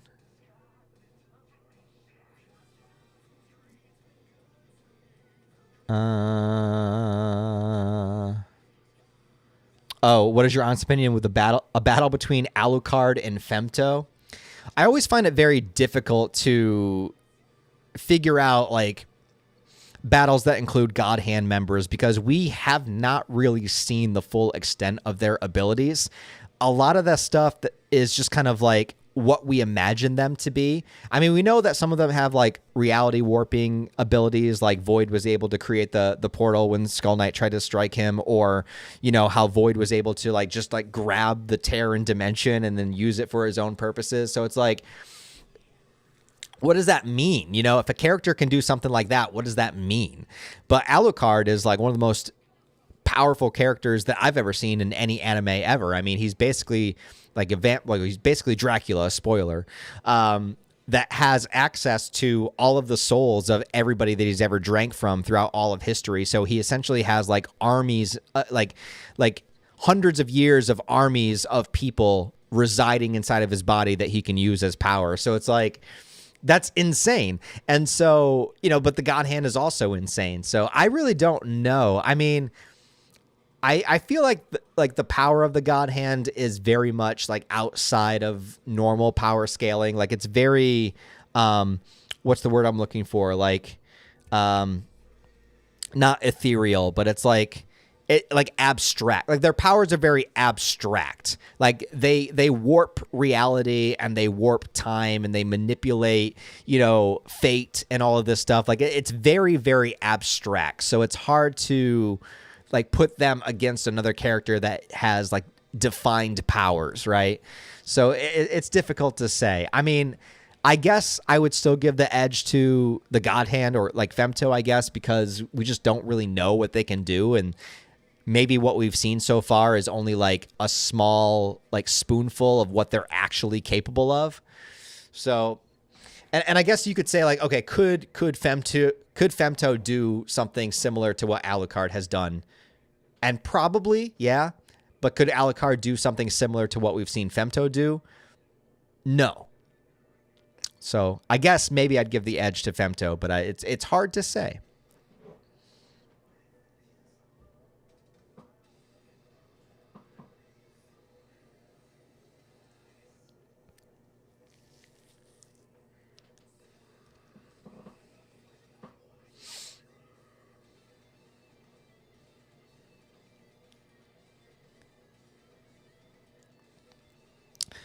Didn't know you were big into superhero stuff. Batman the Animated Series, Justice League, and Justice League Unlimited. My favorite superhero universe for DC. Mine too.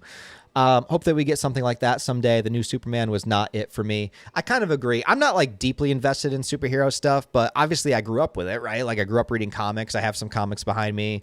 You know, and I always was like, I was much more invested in like superhero movies when I was younger. Now I think that it's so oversaturated and there's so much of them that it takes something very specific to get me interested. But I agree with you that the animated DC universe, like Batman, the animated series from the 90s, Justice League Unlimited, that is also my favorite DC universe. Like if I really want to get invested, that's usually the one that I go to.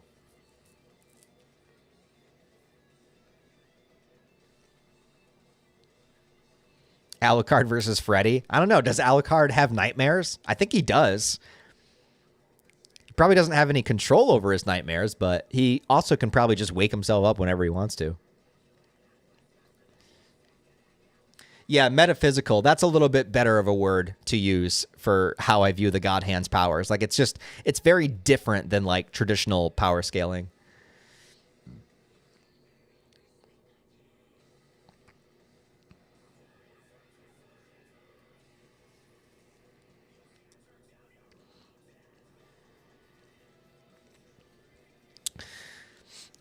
Yeah, God Hand seemed vulnerable, at least in the astral realm. If Void could tank Skull Knight's sword, he would not have made the portal. That could be true, yeah. He also could be just, like, insulting Skull Knight. Just being like, you can't even hit me, bro. Like, what do you think? It might not even be because of that. It might just be, like, showing off. Like, who do you think you are? You know? I don't know. Yeah, it's hard to say. It's hard to say.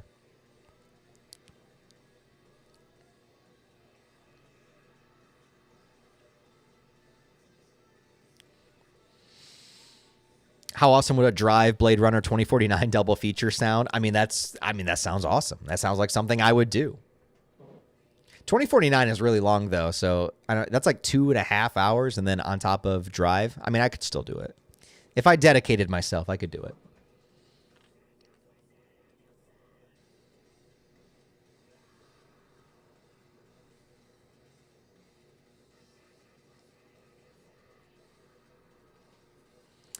Yeah, Alucard has crazy regeneration. That's true. Cut his head off. Is that all? Yeah, good stuff.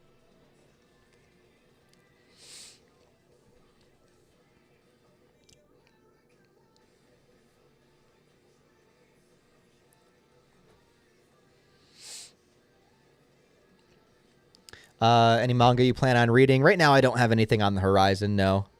I have a lot of other video projects I've been working on.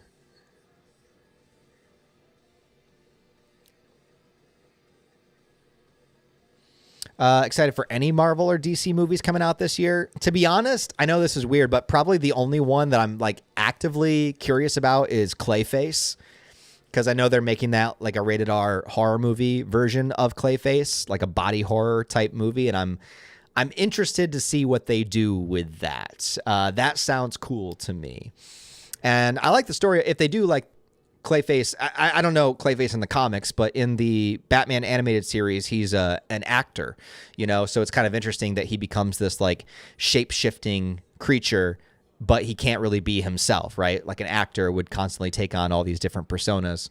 And to do like a body, like it could be like a male version of the Substance in a way if you did it right. You know what I mean? So I'm very curious about that.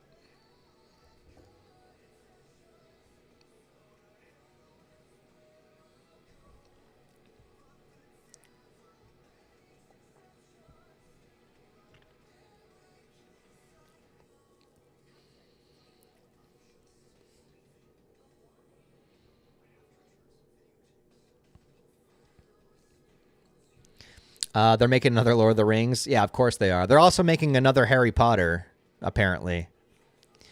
I don't know, man. I don't even know who that series is supposed to be for, because like Harry Potter is very much, I mean, it's very much like a millennial thing, you know?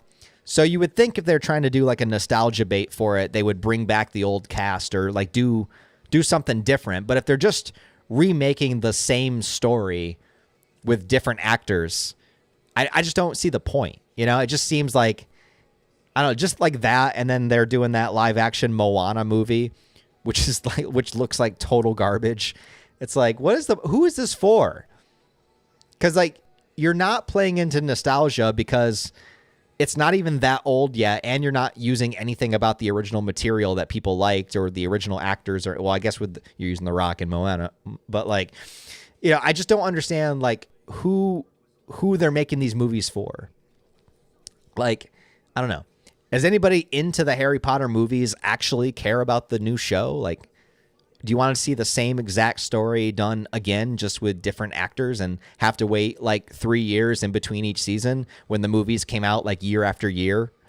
I don't know. Kind of weird.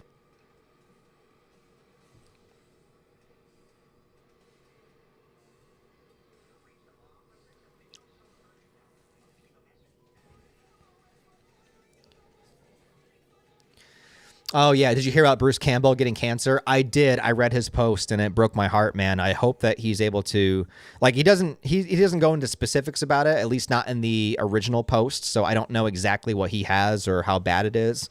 But he did cancel his like Comic-Con appearances for the year. So I really hope that he gets the best possible treatment that he can and pulls through, and, we get the best possible outcome. 'Cause that's scary. And he's one of those guys too that like I always wish I could have met. He's never been at any Comic-Con that I've gone to, and it's just like I hope that he sticks around, man. I hope he sticks around for a long time.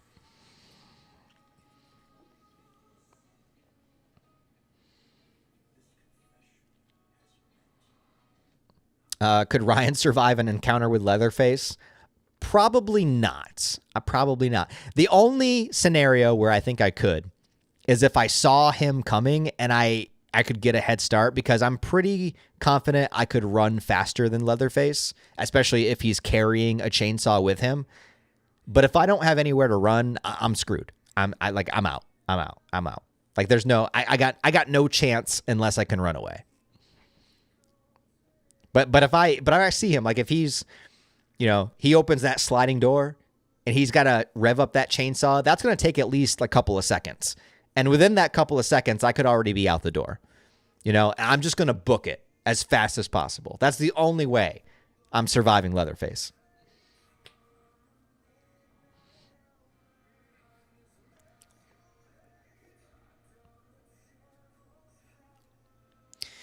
Yeah, rumors of remaking American Psycho. I saw that. Yeah, they're going to have Austin Butler, who is a great actor. But again, it's one of those movies that like, why do we need to remake that? Of all things, like, here's the thing is like, not all remakes are bad. There are some good remakes out there. I mean, Texas Chainsaw Massacre is an example of one, right? I don't think I know that you like it better than the original, and other people do too. But like, there's examples of remakes that are good. But sometimes when a movie has such a very specific flair to it, it just seems so weird to me that you would want to remake it. And when it came out at a very particular time, where it was more resonant, like the whole like Wall Street bro thing from like the 1980s, 1990s, like it's just very much like, I mean, you could do it again, but do you set it in modern times? Do you set it back then?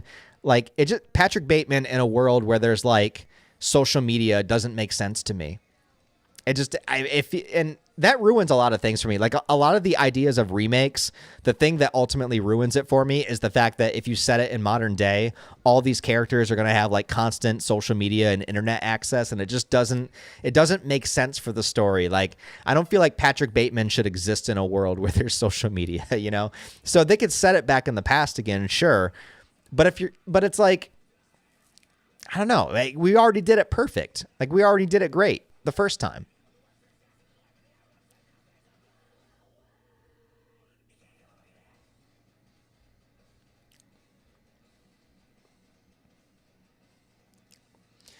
You could also fight Leatherface. Bro, how am I going to fight a chainsaw? I mean, unless I have a chainsaw too. But even then, I mean, Leatherface is a much better chainsaw wielder than I am, I've seen Texas Chainsaw Massacre 2. I mean, what, Dennis Hopper? He did the best he could. He had 2 chainsaws. He did the best he could. I don't know, man. I don't think I got it in me. There is a dog in me, but I don't think I got that dog in me. I don't think I'm beating Leatherface in any kind of scenario.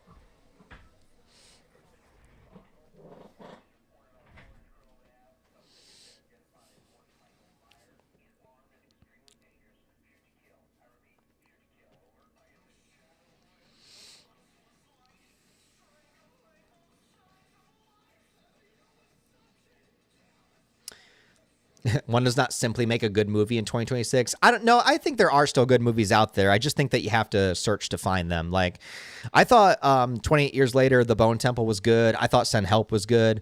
I haven't seen it yet, but a lot of people are singing the praises of Project Hail Mary. I think there's still good movies, but I think that the majority of things that are both popular and that people are aware of tend to be the shit. Tend to be, you know, the remakes and the endless sequels and the nonstop shared universes and all this stuff that I think people are tired of. I think there's good stuff out there, but I think that the struggle is that you have to seek to find them, and that makes it difficult.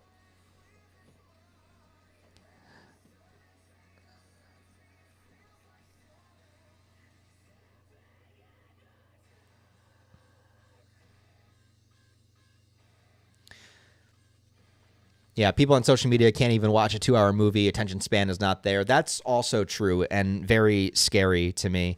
You know, I mean, I can't lie that I get sucked into, like, you know, swiping on through Instagram Reels or whatever, or TikTok from time to time. But I always try to catch myself and be like, there's so many more productive things I could be doing, and try not to ruin my attention span.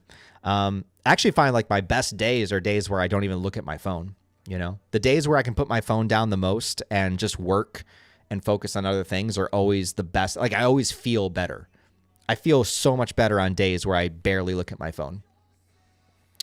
And it's scary because everyone is being conditioned like this now. And it's already bad enough that we're getting, you know, bought into it. But it's even scarier to know that there's an entire generation of people, like kids, that are going to be immediately conditioned to it. Like, that's what's scary to me, is that they're going to grow up with, like, just, you know, 5-second attention spans being normal. Like, that's going to be their status quo. And that terrifies me.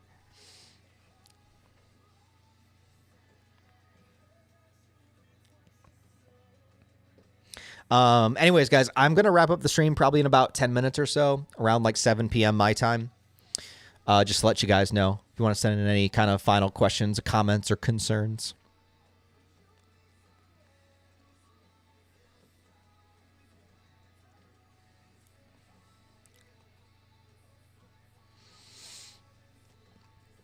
Been a while since watching your live streams. How are you doing, Ryan? I'm doing pretty good for the most part. You know, there's like the typical struggles, but I think all things considered, I'm doing all right. I'm doing okay. How are you doing?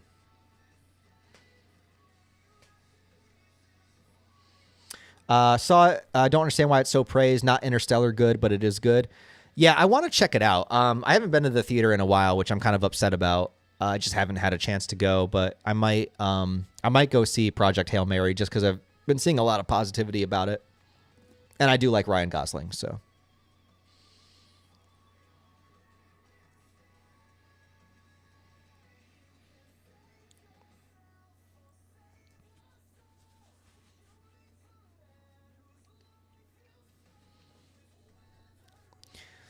Yeah, I understand doom scrolling. You can see a cute video of a cat and then spiral into 2-hour scrolling session when you could be watching Real Life Ryan. Exactly.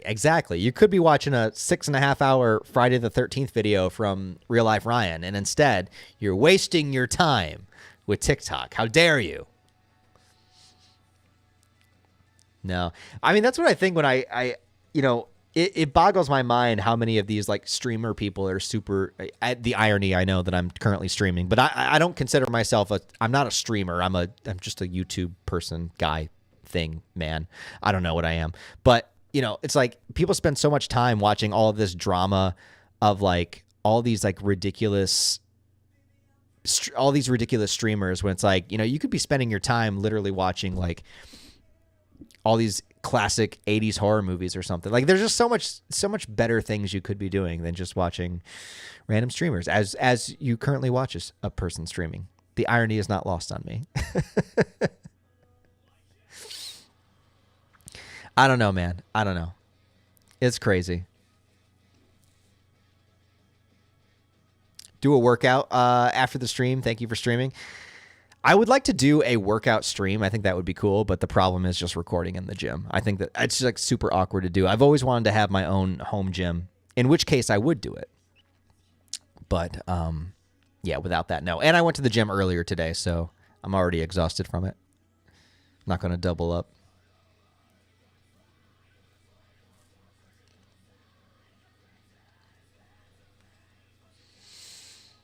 Never watched Godzilla vs. Destroya or Godzilla vs. Space Godzilla. Which should I watch first? I mean, I'm a purist in the sense that I think you should just watch in order.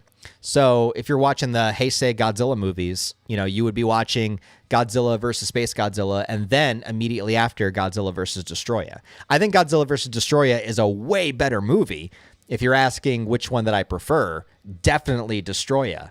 But you know, I would prefer watching them in order because the Heisei series does have like a storyline, kind of. I mean, it has different characters each movie, but everything plays into each other. So like, there's stuff that happens in all the movies that lead up to Godzilla vs. Destroya. So I would recommend watching them in order.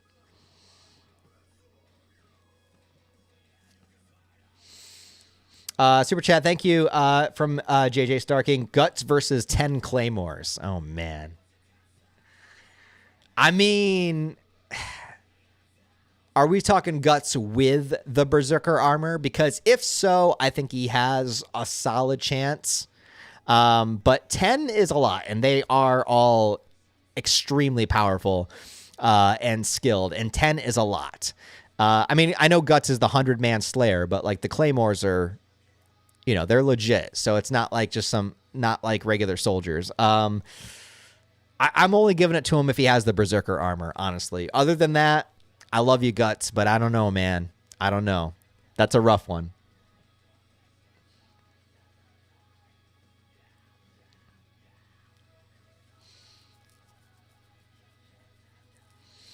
Oh, don't stream your workout, just work out. Yeah. I did earlier, so I got my I paid my dues today. Yeah, you could be watching Leprechaun 4. Exactly. You could be watching Leprechaun 4 in space instead of watching all those ridiculous streamers that are out there, you know? Priorities. Pretty stoked for Scary Movie 6. Looks promising, and David Howard Thornton is in it as Art the Clown. Is he actually playing Art in the movie? I'm strange that like they would allow that, but if so, that is awesome. Yeah, I'm really excited for it. I think the world needs a good laugh. And I think if any movie can give it to us, it's probably Scary Movie 6.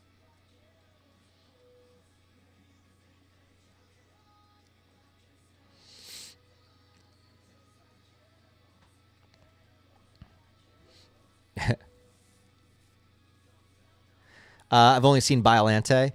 Well, okay, so that's early in the Heisei series. So I would recommend going in order of the Heisei series. So if you've seen Biollante, I would say just follow it through from there. So then watch Godzilla vs. King Ghidorah, then Mothra, Mechagodzilla, Space Godzilla, and Destroya. That's the series. Well, there's Godzilla 1984 before Biollante, but you know, picking up from where you are, I would just say watch that whole series. It's worth it.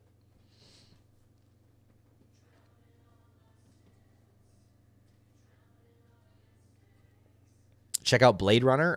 Yeah, you should check out Blade Runner. Absolutely. 100%. Everybody should check out Blade Runner.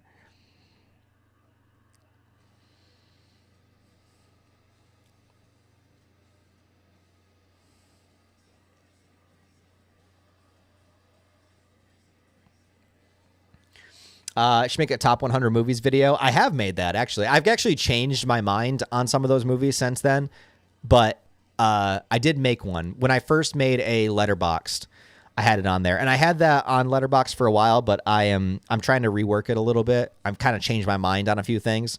Most of it's still pretty similar. I think if you watch that video, you'd still get a pretty good idea of what my favorites are.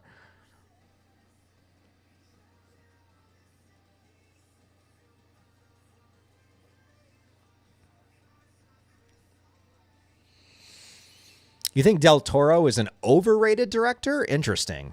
I don't know. I don't have enough time to get into that, man. If you could give me a reason why. I mean, I don't think so. He's one of my favorites. Not like top favorites, but he's up there.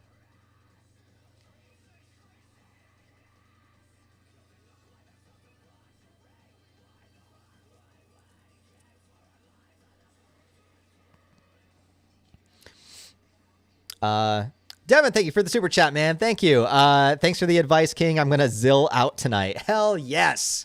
Yes. Zilling out is what you should always do. You should always be excited to zill out. I'm going to use that phrase from now on. Hell yeah, man. Enjoy, my friend. The Heisei series of Godzilla is great. It's short. You know, it's only like 6 or 7 movies, and all of them are pretty good. Some of them are great, like Biollante and Destroya, I think are the 2 best. But yeah, definitely worth it.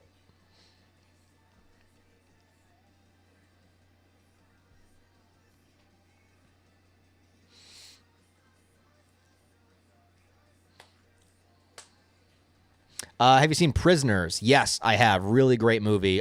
Really depressing movie. Definitely one that after it's over, it feels like you want to take a shower. Like it's really dark, but great. I think it's Hugh Jackman's best movie, actually. Like, as much as I love Hugh Jackman as like Wolverine, you know, I think Prisoners is his best performance.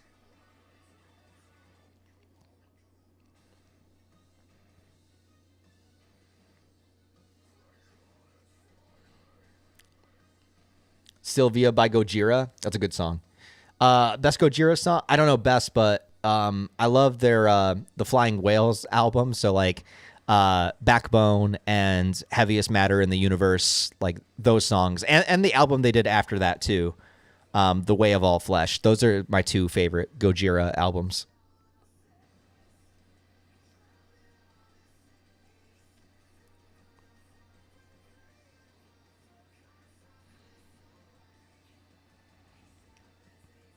Oh, I did say 6 or 7. God damn it. It is what it is. Love the Ice Nine Kills playlist. Hell yeah, man. Do you like stop motion animation? Sure do. Yeah, of course. I love all types of mediums, man, for the most part. I can't think of any off the top of my head that like I'm like, oh, I can't watch a movie because it's blah blah blah. Like, yeah, animated film, CGI, CGI animated film, stop motion, all that stuff. I dig all of it. On the subject of Prisoners, favorite Villeneuve movie. I mean, I'd hate to be a basic bro, but it's definitely the Dune movies. I think they're masterpieces. I kind of want to say Blade Runner 2049, but I love the Dune movies, and I know they changed some things from the books, but I just think like between the way he tells the story, the cast, the acting, the visuals, the music, the Hans Zimmer score, like everything about it is fantastic to me. Giant worms. I mean, come on. You put giant worms in a movie, I'm going to love it. I'm a Tremors fan. Anyways, guys, I got to wrap up the stream for now. I got to get headed out. So thank you guys for being here, man. I really appreciate it. Thanks for hanging out with me. I'm sorry it's been a while since I've done one. Like I've said, I've just been kind of like feeling a little bit more reserved than usual. But, I'll get back into the swing of things as time goes on. What am I doing next week? I don't know if I can give you guys any teasers. I think next week I really just have probably 1 or 2 videos planned. I'm going to do my ranking of the Resident Evil games, which I'm sure will not ruffle any feathers because nobody gets mad about what your favorite Resident Evil games are. And then I'll be working on another larger project, and I will probably most likely return to the Berserk Revisited series for those that do enjoy it. But yeah, thank you guys for being here, man. I appreciate it. Thanks for hanging out tonight. Special shout out everyone that sent in a super chat tonight. Thank you so much. Devin, JJ, thank you. 11/20/1994, thank you. Like I said, it only gives me your guys' ads. It doesn't give me your screen names anymore. Hitman, thank you. Dylan, Frank, John Stone, thank you. Vampire, thank you. ND Will, thank you. Hopefully I didn't forget anybody. Thank you guys a lot for supporting and still being here and supporting my journey and my channel and what I have to offer you guys. So I appreciate that. It's not lost on me. You know what I mean? Like I always value that you guys are here, that you guys are still here, that you guys would want to help support. I know there's like 10 bajillion, different YouTube channels and Twitch channels and so many people out there that you could support. And anybody that chooses to support me, that means a lot to me, and it's not lost on me. So I really, really appreciate it, and I thank you guys. But I got to get headed out, so thanks for hanging out. Hope you guys have a good rest of your night. Hope you guys have a good weekend.